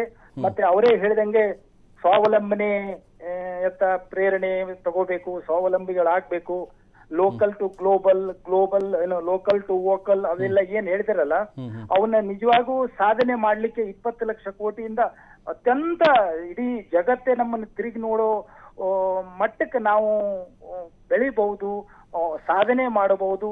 ನಮ್ಮ ಸಮಾಜದ ಪ್ರತಿಯೊಂದು ವರ್ಗಗಳಿಗೂ ಸಹ ನಾವು ಸ್ವಾವಲಂಬನೆ ಕೊಟ್ಟು ಆರ್ಥಿಕವಾಗಿ ಸಾಮಾಜಿಕವಾಗಿ ಅವ್ರನ್ನ ಮೇಲ್ ತರೋದ್ರ ಜೊತೆಗೇನೆ ವಿಶ್ವ ಮಟ್ಟದಲ್ಲಿ ನಮ್ಮ ಆರ್ಥಿಕತೆಯನ್ನು ಬೆಳೆಸಲಿಕ್ಕೆ ತುಂಬಾ ಪ್ರೇರಣೆ ಆಗೈತೆ ಅಂತೇಳಿ ನಾನು ಭಾವಿಸಿದ್ದೇನೆ. ಓಕೆ ಶಿವಪ್ಪ ಅವರೇ, ನಿಮ್ಗೆ ಇನ್ನೊಂದು ಪ್ರಶ್ನೆ ಕೇಳಬೇಕು ಅನ್ಕೊಂಡೆ. ಸಿಂಪಲ್ ಆಗಿರುವಂಥದ್ದು ಚಿಕ್ಕ ಪ್ರಶ್ನೆ ಏನಂದರೆ, ಈಗ ನಾವು ಮಧ್ಯಮ ವರ್ಗದವರು ಒಂದು 2-3 ತಿಂಗಳು ತಡ್ಕೋಬಹುದು, ಮಧ್ಯಮ ವರ್ಗದವರು ಒಂದು ವರ್ಷನೋ 2 ವರ್ಷನೋ ತಡ್ಕೊಳ್ಬಹುದು. ಎಲ್ಲಕ್ಕಿಂತ ತುಂಬ ದುರ್ಬಲ ವರ್ಗ ಅಂತಂದರೆ ಕಾರ್ಮಿಕರು, ಶ್ರಮಿಕರು ಮತ್ತು ಕೂಲಿ ಕಾರ್ಮಿಕರು, ರೈತರು. ಅವತ್ತಿನ ಊಟವನ್ನು ಅವತ್ತೇ ದುಡಿಯುವಂಥ ಸುಮಾರು ಜನ ಇರ್ತಾರೆ. ಅವ್ರಿಗೆ ತುಂಬ ದೊಡ್ಡ ಮಟ್ಟದ ಏಟು ಬಿದ್ದಿದೆ ಅನ್ನೋದ್ರಲ್ಲಿ ಯಾವ ಸಂಶಯ ಕೂಡ ಇಲ್ಲ. ಜೊತೆಗೆ ಇಡೀ ಭಾರತ ದೇಶದಲ್ಲಿ ಕೊರೋನಾ ಹ್ಯಾಂಡಲ್ ಮಾಡಿದ ರೀತಿ ಬಗ್ಗೆ ನೀವು ಎಷ್ಟೇ ಮೆಚ್ಚುಗೆ ಮಾತುಗಳನ್ನ ಆಡಿದರೂ ಕೂಡ ಒಂದು ವಿಚಾರದಲ್ಲಿ ಸಾರ್ವತ್ರಿಕವಾಗಿ ಟೀಕೆಗೊಳಗಾಗಿದ್ದೇನೆಂದರೆ ಕಾರ್ಮಿಕರನ್ನು ಹ್ಯಾಂಡಲ್ ಮಾಡಿರೋ ರೀತಿ, ಅವ್ರನ್ನ ಒಂದು ಪ್ರದೇಶದಿಂದ ಇನ್ನೊಂದು ಪ್ರದೇಶಕ್ಕೆ ಕಳಿಸೋ ರೀತಿ ಇರಬಹುದು, ಅದರ ಟೈಮಿಂಗ್ ಇರಬಹುದು. ಅದ್ರ ಬಗ್ಗೆ ಸಾಕಷ್ಟು ಚರ್ಚೆಗಳಾಗ್ತಾ ಇದೆ, ಟೀಕೆಗಳು ಕೇಳಿಬರ್ತಾ ಇದೆ. ಪ್ರಶ್ನೆ ಏನಂತಂದರೆ, ಈ ವರ್ಗ ಅಂದರೆ ಯಾರು ತುಂಬ ಕಷ್ಟ ನಷ್ಟಗಳಿಗೆ ಒಳಗಾಗಿದ್ದಾರೆ ಇವ್ರಿಗೆ ಇದರಲ್ಲಿ ಒತ್ತು ಕೊಡಬೇಕಾಗಿದೆ ವಿಶೇಷವಾಗಿ, ಮತ್ತು ಇವ್ರಿಗೆ ಈ ಪ್ಯಾಕೇಜ್ನ ಒಂದು ಒಳ್ಳೆ ಪಾಲು ಇವ್ರಿಗೆ ಸಿಗಬೇಕಾಗಿದೆ. ತಾವೇನು ಹೇಳ್ತೀರಿ ಈ ಬಗ್ಗೆ? ಸಿಗುತ್ತಂತ ಅನ್ಸುತ್ತಾ ನಿಮಗೆ? ಇದು ಬಹಳ ಕಷ್ಟ. ಅವ್ರಿಗೆ ಏನಾದ್ರು ಒಂದು 5 ಲಕ್ಷ 10 ಲಕ್ಷ ಅಥವಾ 5,000 10,000 ಕೊಟ್ರೆ it will never serve the purpose. ಅವ್ರಿಗೆ ಇದು ಇದರಿಂದ ಏನೂ ಆಗಲ್ಲ. ದುಡ್ಡು ಕೊಟ್ರೆ ಅಂದ್ರೆ ಒಂಥರ ಅದಕ್ಕೆ ಬೆಲೆ ಇರೋದಿಲ್ಲ. ಅವ್ರಿಗೆ ಪುಕ್ಸಟ್ಟೆ ಸಿಕ್ಕದೆ ಅಂತ ಹೇಳಿ ಅವ್ರು ಖರ್ಚು ಮಾಡ್ಕೊಂಡು ಒಂದು ತಿಂದು ಬಿಡ್ತಾರೆ. ಅದಕ್ಕೆ ಆ ರೀತಿ ಕೊಡಬಾರ್ದು. ಏನಾದ್ರೂ ಈಗ ನಮ್ಮೊಂದು ಕೆಲಸ ಮಾಡಿ ಕೆಲಸಕ್ಕೆ ಇದು ಪ್ರತಿಫಲ ಅಂತ ಕೊಡ್ಬೇಕು. ಏನಾದ್ರು ಒಂದು ಉತ್ಪಾದನೆ ಮಾಡಿ ಅಥವಾ ಆರ್ಥಿಕ ಎಸ್ಪೆಷಲಿ ನೋಡಿ, ನಮ್ದು ಹಳ್ಳಿಗಳ ದೇಶ, ನಮ್ದು ಭಾರತ ದೇಶ, ನಮ್ದು ಅಗ್ರಿಕಲ್ಚರ್ ಪೂರ್ತಿ ಬಿದ್ದು ಹೋಗಿದೆ. ಈ ಯಂಗರ್ ಜನರೇಷನ್ ಒಕ್ಕಲ್ತನ ಬಗ್ಗೆ, ಅಗ್ರಿಕಲ್ಚರ್ ಬಗ್ಗೆ ಆಕರ್ಷಣೆ ಆಗ್ತಾ ಇಲ್ಲ. ಈಗ ಅನಿವಾರ್ಯವಾಗಿ ಕೆಲವೊಂದು ಜನಗಳು ಮಾಡಬೇಕು, ಅದು ಬಹಳ ಕಾಲದಿಂದ ನಡ್ಕೊಂಡು ಬಂದಿದ್ರೆ ಮಾಡ್ತಿದ್ದಾರೆ. ಬಿಟ್ರೆ ಆ ಒಂದು ಕ್ಷೇತ್ರ ನಿರ್ಲಕ್ಷ್ಯದ ಕ್ಷೇತ್ರ. ಅಂತ ಕ್ಷೇತ್ರ ಮೊದಲೇ ನಿಮಗೆ ಗೊತ್ತಿರಬಹುದು, ಈಗ ಬಹಳ ಅವ್ರು ಒತ್ತು ಕೊಟ್ಟು ಹೇಳಿದ್ರು, ನಮ್ಮ ಸಂಸ್ಕೃತಿ ಸ್ವಾವಲಂಬನೆಗೆ ಬಹಳ ಪ್ರೇರಣೆ ಆಗೈತೆ ಅನ್ನೋ ಮಾತನ್ನ ಹೇಳಿದ್ರು. ಹಿಂದೆ ನಮ್ಮಲ್ಲಿ ನಮ್ಗೆ ನೀವು ಗೊತ್ತಿರಬಹುದು, ಮೂಲಭೂತ ಕಸಬು ಅಂತ ಇರ್ತಿದ್ವು ಹಳ್ಳಿಗಳಲ್ಲಿ. ಅವು ಈಗೆಲ್ಲ ಈ ಗ್ಲೋಬಲೈಸೇಷನ್ ಇದ್ರೊಳಗೆಲ್ಲ ಗಾಳಿ ಹಾರಿ ಹೋಗ್ಬಿಟ್ಟಿದ್ದಾರೆ, ಇಲ್ಲೇ ಇಲ್ಲ. ಆ ಮೂಲಭೂತ ಕಸಬುಗಳಿಗೆ ಇವ್ರು ನಿಜವಾಗೂ ಪ್ರೋತ್ಸಾಹ ಕೊಟ್ಟು ಆರ್ಥಿಕ ಸಹಾಯ ಮಾಡಿದ್ರೆ ಅಲ್ಲೇ ನಮ್ಮ ಸ್ವಾಭಿಮಾನ ಬೆಳೆಯೋದು, ಅಲ್ಲೇ ನಮ್ಮ ದೇಶದ ಬೇಸ ಬೆಳೆಯೋದು. ನಮ್ದು ಆರ್ಥಿಕತೆ ಬೇಸ್ ಎಕಾನಮಿ ಡೆವಲಪ್ ಆಗಿದೆ ಅಲ್ಲಿಂದ ನಾವು ಬೆಳೆಸಲಿಕ್ಕೆ ಇವರು ಒಂದ್ ಸ್ವಲ್ಪ ಒತ್ತು ಕೊಟ್ರೆ ಖಂಡಿತ ಆಟೋಮೆಟಿಕಲಿ ನಾವು ಸೆಲ್ಫ್ ಸಫಿಶಿಯಂಟ್ ಆಗಿ ನಾವು ಜಗತ್ತಿನ ಮುಂದೆ ನಾವು ನಿಲ್ಬಹುದು, ಎದಿತಟ್ಟಿ ನಿಲ್ಬಹುದು ಅಂತ ನಾನು ಭಾವಿಸಿದ್ದೇನೆ. ಧನ್ಯವಾದ ಡಾಕ್ಟರ್ ಶಿವಪ್ಪ ಅವರು ನಮ್ಮ ಜೊತೆ ಮಾತಾಡಿದ್ದಕ್ಕಾಗಿ. ಆರ್ಥಿಕ ತಜ್ಞರು ನಮ್ಮ ಜೊತೆ ಮಾತನಾಡಿದ್ರು. ಒಂದು ತುಂಬ ಇಂಪಾರ್ಟೆಂಟ್ ಪಾಯಿಂಟ್, ಸುಮಾರು ವರ್ಷಗಳ ಹಿಂದೆ ಬಹುಶಃ ನಮ್ಮ ಹಳ್ಳಿಗಳು ಸ್ವಾವಲಂಬಿ ಆಗಿದ್ದು. ಬಹುಶಃ ಮಹಾತ್ಮ ಗಾಂಧೀಜಿಯವ್ರ ರಾಮರಾಜ್ಯ ಅಂತ ಏನು ಕಲ್ಪನೆ ಇತ್ತು, ಆ ಕಲ್ಪನೆಯಲ್ಲಿ ತುಂಬ ಮೂಲಭೂತವಾದ ಅಂಶ ಅಂದರೆ ಒಂದು ಹಳ್ಳಿ ಯಾರ ಮೇಲೂ ಡಿಪೆಂಡ್ ಆಗದಿರೋ ಅಂದ್ರೆ ಒಂದು ಹಳ್ಳಿ ಅಂದರೆ ಆ ಹಳ್ಳಿಯ ಜನ ಅಲ್ಲಿನ ಸಂಪನ್ಮೂಲಗಳನ್ನ ಬಳಸ್ಕೊಂಡು, ಅಲ್ಲಿನ ವಸ್ತುಗಳನ್ನ ಬಳಸ್ಕೊಂಡು ಬೇರೆ ಯಾರ ಮೇಲೂ ಡಿಪೆಂಡ್ ಆಗದಿರೋಂಗೆ ಬದುಕಬೇಕನ್ನೋ ಕರೆಯನ್ನು ಅವ್ರು ಕೊಟ್ಟಿದ್ದರು. ಸೊ ಇವತ್ತು ಬಹುಶಃ ಆ ಒಂದು ಮಂತ್ರಕ್ಕೆ ನಾವು ವಾಪಸ್ ಬರ್ತಾ ಇದ್ದೀವಿ ಅಂತ ಅನಿಸುತ್ತೆ. ಸೊ ನಾನು ನಮ್ಮ ರುದ್ರಮೂರ್ತಿ ಅವರಿಗೆ ಇನ್ನೊಂದು ಪ್ರಶ್ನೆ ಕೇಳಬೇಕು ಅಂದ್ಕೊಂಡೆ. ತುಂಬ ಮಹತ್ವದ ಪ್ರಶ್ನೆ ನನ್ನ ಪ್ರಕಾರ ಇದು. ಏನಂದರೆ ರುದ್ರಮೂರ್ತಿಗಳೇ, ಈ 20 ಲಕ್ಷ ಕೋಟಿ ಹಣವನ್ನು ನರೇಂದ್ರ ಮೋದಿಯವರು ಎಲ್ಲಿಂದ ತರ್ತಾರೆ ಅನ್ನೋ ಪ್ರಶ್ನೆ. ಈ ಪ್ರಶ್ನೆಯಲ್ಲಿ ಇನ್ನೊಂದು ಸಬ್ ಪ್ರಶ್ನೆ ಏನಂತಂದರೆ ಎಟ್ ವಾಟ್ ಕಾಸ್ಟ್ ಅಂತ. ಅಂದರೆ ಎಲ್ಲಿಂದ ತರ್ತಾರೆ ಅಂದರೆ ಅಫ್ಕೋರ್ಸ್ ನಿಮ್ಗೆ ಗೊತ್ತಾಯ್ತದು. ಎಲ್ಲಿಂದನೂ ತರಬೇಕಾಗತ್ತೆ ಅಂದರೆ ಬೇರೆ ಯಾವುದಕ್ಕೋ ಮೀಸಲಿಟ್ಟ ಹಣವನ್ನು ಇಲ್ಲಿ ತರಬೇಕಾಗತ್ತೆ. ಸೊ ಹಾಗಾದರೆ ಆ ಕ್ಷೇತ್ರದ ಗತಿ ಏನು ಅನ್ನೋದು ಪ್ರಶ್ನೆ. ದಯವಿಟ್ಟು ಉತ್ತರ ಕೊಡಿ. ತುಂಬಾ ತುಂಬಾ ತುಂಬಾ ಒಳ್ಳೆ ಪ್ರಶ್ನೆ ಗೌರೀಶ್ ಅಕ್ಕಿ ಅವರೇ. ಇಂತಹ ಪ್ರಶ್ನೆಗೆ ಉತ್ತರವನ್ನು ಇವಾಗ ಕೊಡ್ತಾ ಇದ್ದೀನಿ. ಇದಕ್ಕೆ ಮುಂಚೆ ನಾನು ಹೇಳಬೇಕು, ದಿಕ್ಸೂಚಿ ಕಾರ್ಯಕ್ರಮದಲ್ಲೇ ಕೂಡ ಕಳೆದ 2-3 ದಿವಸದಲ್ಲಿ ರಿಪೀಟೆಡ್ ಆಗಿ ನಾನು ಹೇಳ್ತಾ ಇದ್ದೆ, ಈಗ ಕೊಟ್ಟಿರುವಂತಹ ಆರ್ಥಿಕ ನೆರವು ಅಥವಾ ಎಕನಾಮಿಕ್ ಪ್ಯಾಕೇಜ್ ಏನಕ್ಕೂ ಸಾಕಾಗೋದಿಲ್ಲ. ಬೇರೆ ದೇಶಗಳೆಲ್ಲ 10% ಆಫ್ GDP ಯನ್ನ ಕೊಡ್ತಾ ಇದ್ದಾರೆ. ಭಾರತ ದೇಶ ದೊಡ್ಡದಾಗಿದ್ರು ಕೂಡ ಖಂಡಿತ ಕೊಡಬೇಕು ಅಂತ. ಇವತ್ತು ನಮ್ಮ ಎಕ್ಸ್ಪೆಕ್ಟೇಷನ್ ಪ್ರಕಾರನೇ ಎಕ್ಸಾಕ್ಟ್ 10% ಆಫ್ GDP ಅಂತ ಏನ್ ನಾವು ಕರಿತೀವಿ, ಆ ಪ್ಯಾಕೇಜ್ ಅನ್ನ ಘೋಷಣೆ ಮಾಡಿದ್ದಾರೆ. ಅದು ಖಂಡಿತ ಒಳ್ಳೆ ಸುದ್ದಿ. ಈಗ ಇದು ಎಲ್ಲಿಂದ ಬರುತ್ತೆ ಅನ್ನುವ ಪ್ರಶ್ನೆಗೆ ಉತ್ತರ ಕೊಡ್ತಾ ಇದೀನಿ ನೋಡಿ. ಒಂದು ಗೌರ್ಮೆಂಟ್ ಅವ್ರು ಏನ್ ಮಾಡಬಹುದು ಅಂದ್ರೆ, ಇದನ್ನ ನಾಳೆ ಬೆಳಿಗ್ಗೆ ಒಟ್ಟಿಗೆನೆ ಅನೌನ್ಸ್ ಮಾಡಿ ಇಡೀ 20 ಲಕ್ಷ ಕೋಟಿ ಕೊಟ್ಟು ಬಿಡಬೇಕು ಅಂತ ಎಲ್ಲೂ ಕೂಡ ಹೇಳಿಲ್ಲ ಅವರು. ಈಗ ಉದಾಹರಣೆಗೆ ಜನರಿಗೆ ಅರ್ಥ ಆಗ್ಲಿ ಅಂತ ನಾನು ಹೇಳ್ತಿದ್ದೀನಿ. ಈಗ ನಾನೊಂದು ಮನೆ ಕಟ್ಟಬೇಕು, ನನಗೊಂದು 50 ಲಕ್ಷ ರೂಪಾಯಿ ಮನೆ ಕಟ್ಟೋದಕ್ಕೆ ಆಗುತ್ತೆ ಅಂತ ಇಂಜಿನಿಯರ್ ಹೇಳಿದ್ದಾರೆ. ಆದ್ರೆ 50 ಲಕ್ಷ ರೂಪಾಯಿ ನಾಳೆ ಬೆಳಿಗ್ಗೆ ನನಗೆ ಬೇಕಾಗೋದಿಲ್ಲ. ಇನ್ ನೆಕ್ಸ್ಟ್ 1 ತಿಂಗಳಿಗೆ ನನಗೆ ಇವಾಗ ಒಂದು 50 ಲಕ್ಷ ಮನೆ ಕಟ್ಟಕ್, ಟೋಟಲ್ ಪ್ರಾಜೆಕ್ಟ್ 50 ಲಕ್ಷ ಆದ್ರೆ ಮನೆ ಕಟ್ಟಕ್ 1 ವರ್ಷ ಆಗುತ್ತೆ. ಈಗ ಸದ್ಯದಲ್ಲಿ ಒಂದು 5 ಲಕ್ಷ ನನ್ನ ಹತ್ರ ದುಡ್ಡಿದ್ರು ಕೂಡ ನಾನು ಶುರು ಮಾಡ್ತೀನಿ ಮನೆ ಕಟ್ಟೋದನ್ನ. ಹಂತ ಹಂತವಾಗಿ ನನಗೆ ಯಾವಾಗ ಬೇಕೋ ಅವಾಗ ದುಡ್ಡನ್ನ ತಗೊಂಡ್ ಬರ್ತಾ ಇರ್ತೀನಿ. ಇಲ್ಲೂ ಕೂಡ ನಾಳೆ ಬೆಳಿಗ್ಗೆ ಒಟ್ಟಿಗೆನೆ 20 ಲಕ್ಷ ಕೋಟಿಯನ್ನ ಖಂಡಿತವಾಗ್ಲೂ ಅವ್ರು ಕೊಡೋದಿಲ್ಲ. ಹಂತ ಹಂತವಾಗಿ ಇವಾಗ ಮಂತ್ಲಿ ಇವಾಗ ಡೈರೆಕ್ಟ್ ಕ್ಯಾಶ್ ಬೆನಿಫಿಟ್ ಟ್ರಾನ್ಸ್ಫರ್ ಮುಖಾಂತರ ನಾವು ಇನ್ನ ನೆಕ್ಸ್ಟ್ 3 ತಿಂಗಳಿಗೆ 1000 ರೂಪಾಯಿ ಹಿಂಗೆ ಕೊಡ್ತೀವಿ ಅಂತ ಅವ್ರು ಹೇಳಿದ್ರೆ, ಈಗ ನೆಕ್ಸ್ಟ್ 1 ಮಂತ್ಗೆ ಎಷ್ಟು ಬೇಕು ಅಷ್ಟು ದುಡ್ಡಿದ್ರೆ ಸಾಕಾಗುತ್ತೆ. ಹಾಗೂ ಇಲ್ಲಿ ಇನ್ನೊಂದು ಮುಖ್ಯ ಅಂಶ ನನ್ನ ಪ್ರಕಾರ, ಅದು ನಾಳೆ ನಿರ್ಮಲಾ ಸೀತಾರಾಮನ್ ಅವರು ಯಾವ ರೀತಿ ಈ ಪ್ಯಾಕೇಜಿನ ಒಳಗಡೆ ಏನೇನಿದೆ ಅಂತ ಹೇಳದ ಮೇಲೆ ನಮಗೆ ಕ್ಲಿಯರ್ ಕಟ್ ಆಗಿ ಗೊತ್ತಾಗುತ್ತೆ. ಇವಾಗ ಬರೀ ನಾನೊಂದು ಎಸ್ಟಿಮೇಟ್ ಹೇಳ್ಬೋದು, ಊಹೆ ಹೇಳ್ಬೋದು, ಇಲ್ಲ ಎಕ್ಸ್ಪೆಕ್ಟೇಷನ್ ಈ ತರ ಆಗಬಹುದು ಅಂತ ಹೇಳ್ಬೋದು ಅಷ್ಟೇ.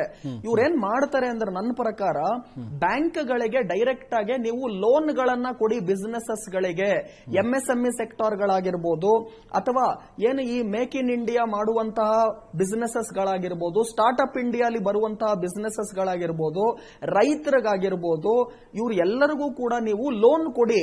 ಆ ಲೋನ್ಗೆ ಗ್ಯಾರಂಟಿ ಆಗಿ ನಾವು ನಿಂತ್ಕೊಂತೀವಿ ಅಂತ ಕೇಂದ್ರ ಸರ್ಕಾರ ಹೇಳ್ಬೋದು. ಸೊ ನೀವು ಲೋನ್ಗೆ ಗ್ಯಾರಂಟಿ ಕೊಟ್ಟರು ಕೂಡ ಅಲ್ಲಿ ನೀವೇನು ದುಡ್ಡು ಕೊಡೋದು ಬೇಕಾಗಿಲ್ಲ. ಗವರ್ಮೆಂಟ್ ಏನ್ ಹೇಳ್ತಾ ಇದೆ ಬ್ಯಾಂಕ್ಗಳಿಗೆ, ನೀವು ಅವ್ರಿಗೆ ಏನ್ ಇವಾಗ ವರ್ಕಿಂಗ್ ಕ್ಯಾಪಿಟಲ್ ರಿಕ್ವೈರ್ಮೆಂಟ್ ಆಗಿರ್ಬೋದು, ಬಿಸಿನೆಸಸ್ ಅನ್ನ ಇವಾಗ ಏನ್ ಆಲ್ರೆಡಿ ಲಾಸ್ಟ್ 3 ತಿಂಗಳಲ್ಲಿ ಏನ್ ಕಂಪ್ಲೀಟ್ ಲಾಕ್ ಡೌನ್ ಅನೇಕ ಬಿಸಿನೆಸಸ್ ಕೆಳವುದಕ್ಕಾಗಿದ್ರೆ, ಕೆಲವು ಬಿಸಿನೆಸಸ್ ಗಳು 20%, 30% ವರ್ಕಿಂಗ್ ಮಾಡ್ತಾ ಇದೆ. ಇವರೆಲ್ಲರೂ ಎದೋಳ್ಬೇಕು ಇವಾಗ ಅಂದ್ರೆ ಅವ್ರಿಗೆ ಬೇಕಾದಂತಹ ಲೋನ್ ಫೆಸಿಲಿಟೀಸ್ ಗಳನ್ನ ಬ್ಯಾಂಕ್ ಕೊಡಲಿ. ಆ ಬ್ಯಾಂಕ್ಗೆ ಬೇಕಾದಂತಹ ಗ್ಯಾರಂಟಿಯನ್ನ ನಾವು ಬೇಕಾದ್ರೆ ಕೊಡ್ತೀವಿ ಅಂತ ಹೇಳಿದ್ರೆ, ಅದಕ್ಕೆ ಎಲ್ಲೂ ಕೂಡ ನೀವು ದುಡ್ಡು ತರೋದು ಬೇಕಾಗಿಲ್ಲ. ಸೊ ನನ್ನ ಪ್ರಕಾರ ಕ್ರೆಡಿಟ್ ಫೆಸಿಲಿಟೀಸ್ ಗಳಿಗೆ ಗ್ಯಾರಂಟಿ ಆಗಿ ಕೇಂದ್ರ ಸರ್ಕಾರ ನಿಂತ್ಕೊಳ್ಳುತ್ತೆ. ಈಗ ಸದ್ಯದಲ್ಲಿ ಅವ್ರ ಹತ್ರ ಒಂದು 3 ರಿಂದ 5 ಲಕ್ಷ ಕೋಟಿ ದುಡ್ಡಿದ್ರು ಸಾಕು. ಅಷ್ಟು ದುಡ್ಡಿಡ್ಕೊಂಡು 20 ಲ್ಯಾಕ್ ಪ್ಯಾಕೇಜ್ ಅನ್ನ ಶುರು ಮಾಡಬಹುದು. ಆಲ್ರೆಡಿ 20 ಲಕ್ಷ ಕೋಟಿ ಪ್ಯಾಕೇಜ್ ಅಲ್ಲಿ ಆಲ್ರೆಡಿ ಮಾಡಿರುವಂತಹ ಪ್ಯಾಕೇಜ್ ಗಳೇನಿದೆ ಅದನ್ನೆಲ್ಲ ನೀವು ರಿಮೂವ್ ಮಾಡಿದ್ರೆ ಅವ್ರಿಗೆ ಬೇಕಾದಂತಹ ದುಡ್ಡು ಏನೊಂದು 15-16 ಲಕ್ಷ ಕೋಟಿ ಇದೆ. ಅದರಲ್ಲಿ ಇವಾಗ ಒಂದು 3 ರಿಂದ 5 ಲಕ್ಷ ಕೋಟಿ ಇವಾಗ ಅವ್ರ ಹತ್ರ ದುಡ್ಡಿದ್ರು ಸಾಕು. ಇಡೀ 2020 ಇಯರ್ಗೋಸ್ಕರ ಅವ್ರೇನು 20 ಲ್ಯಾಕ್ ಪ್ಯಾಕೇಜ್ ಅನ್ನ ಘೋಷಣೆ ಮಾಡ್ತಾ ಇದ್ದಾರೆ.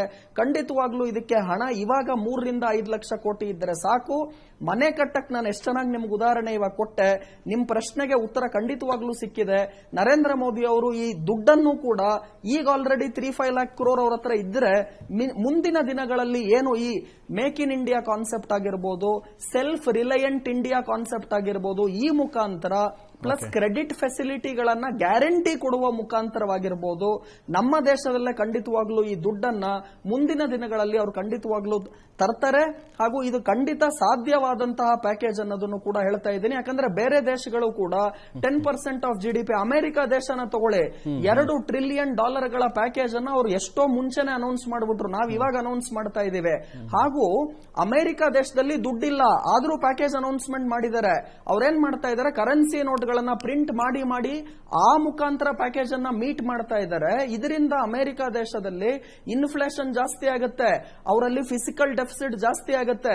ಇವೆಲ್ಲವೂ ಕೂಡ ಲಾಂಗ್ ಟರ್ಮ್ಗೆ ನೆಗೆಟಿವ್ ಇಂಪ್ಯಾಕ್ಟ್ ಅನ್ನ ಕೊಡುತ್ತೆ. ಆದ್ರೆ ನಮ್ಮ ದೇಶದಲ್ಲಿ ಮೋದಿ ಅವರು ಕೊಟ್ಟಿರುವಂತಹ ಪ್ಲಾನ್ ಏನಿದೆ, ಇಷ್ಟು ತಡವಾಗಿ ಕೊಟ್ಟರು ಕೂಡ ಆ ದುಡ್ಡನ್ನ ಯಾವ ರೀತಿ ಕ್ರೋಢೀಕರಣ ಮಾಡಬಹುದು ಅನ್ನೋದನ್ನು ಕೂಡ ನಿಮ್ಗೆ ಹೇಳ್ತಾ ಇದ್ದೀನಿ. ಇದು ಬರೀ ಎಕ್ಸ್ಪೆಕ್ಟೇಷನ್. ನಾಳೆ ಕ್ಲಿಯರ್ ಕಟ್ ಉತ್ತರವನ್ನ ನಿರ್ಮಲಾ ಸೀತಾರಾಮನ್ ಅವರು ಖಂಡಿತ ಕೊಡ್ತಾರೆ ಅಂತ ಹೇಳ್ತೀನಿ. ಎಸ್ ರುದ್ರಮೂರ್ತಿಗಳ ಇನ್ನಷ್ಟು ಮಾತಾಡ್ತೀನಿ ನಿಮ್ಮ ಜೊತೆಗೆ ಮತ್ತು ನಮ್ಮ ಇವತ್ತಿನ ಪ್ಯಾಕೇಜ್ ಬಗ್ಗೆ, ನರೇಂದ್ರ ಮೋದಿ ಅವರ ಘೋಷಣೆ ಬಗ್ಗೆ ಸಾಕಷ್ಟು ವಿಚಾರಗಳು ಮಾತಾಡಿದ್ವಿ. ಈಗ ಮುಖ್ಯಮಂತ್ರಿಗಳ ರಾಜಕೀಯ ಕಾರ್ಯದರ್ಶಿ ಆಗಿರುವಂಥ ಶಂಕರಗೌಡ ಪಾಟೀಲ್ ಅವರು ನಮ್ಮೊಂದಿಗೆ ದೂರವಾಣಿ ಮೂಲಕ ಸಂಪರ್ಕದಲ್ಲಿದ್ದಾರೆ. ಬನ್ನಿ ಅವ್ರ ಜೊತೆಗೆ ಮಾತಾಡೋಣ. ನಮಸ್ಕಾರ ಪಾಟೀಲ್ರೆ. ಹಲೋ. ಓಕೆ, ಬಹುಶಃ ಕಡಿತಗೊಂಡಿದ್ದೀನಿ. ಮತ್ತೆ ಅವ್ರ ಜೊತೆ ಮಾತಾಡ್ತೀನಿ. ಈಗ ರುದ್ರಮೂರ್ತಿ ಅವರೊಂದಿಗೆ ಮತ್ತೊಂದು ಸಲ ಮಾತಾಡೋಣ. ರುದ್ರಮೂರ್ತಿ ಅವರು, ನೀವು ನಮ್ಮ ಜೊತೆಗೆ ಇದ್ದೀರಿ ಅಂತ ಅನ್ಕೋತೀನಿ. ಹೇಳಿ ಗೌರೀಶ್ ಅವರ. ಒಂದು ನಾನು ಇವತ್ತಿನ ಭಾಷಣದ ಬಗ್ಗೆ ಮತ್ತೊಂದು ತುಂಬ ಇಂಪಾರ್ಟೆಂಟ್ ಪ್ರಶ್ನೆ, 2 ಪ್ರಶ್ನೆಗಳು. ಒಂದು ಆರ್ಥಿಕತೆ ಪ್ಯಾಕೇಜ್ ಬಗ್ಗೆ ಮಾತಾಡಿದ್ವಿ ಮತ್ತು ಸ್ವಾವಲಂಬನೆ ಬಗ್ಗೆ ಮಾತಾಡಿದ್ವಿ. ಸ್ವಾವಲಂಬನೆ ತುಂಬ ಕ್ಯಾಟಗರಿಕಲಿ ಅವರು ತುಂಬ ಸ್ಪಷ್ಟವಾಗಿ ಒಂದಷ್ಟು ನಿರ್ದೇಶನಗಳನ್ನ ಕೊಟ್ಟಿದ್ದಾರೆ ಅಂತ ಹೇಳ್ಬೋದು. ಸ್ವಾವಲಂಬನೆಗೆ ಅವರು 5 ಸ್ತಂಭಗಳನ್ನು ಮಾತನ್ನು ಹೇಳಿದರು, 5 ಪಿಲ್ಲರ್ಸ್ ಅನ್ನೋ ಮಾತನ್ನು ಹೇಳಿದರು. ಅಂದರೆ ಆರ್ಥಿಕತೆ, ಮೂಲಭೂತ ಸೌಕರ್ಯ ಮತ್ತು ನಮ್ಮ ಸಿಸ್ಟಮ್, ನಮ್ಮ ವ್ಯವಸ್ಥೆಯನ್ನು ಸದೃಢಗೊಳಿಸಬೇಕಾಗಿದೆ. ಡೆಮೋಗ್ರಫಿ ಬಗ್ಗೆ ಮಾತಾಡಿದರು ಮತ್ತು ಡಿಮಾಂಡ್ ಆ್ಯಂಡ್ ಸಪ್ಲೈ ಚೈನನ್ನು ಸ್ಟ್ರಾಂಗ್ ಮಾಡಬೇಕನ್ನೋ ಮಾತನ್ನು ಹೇಳಿದರು.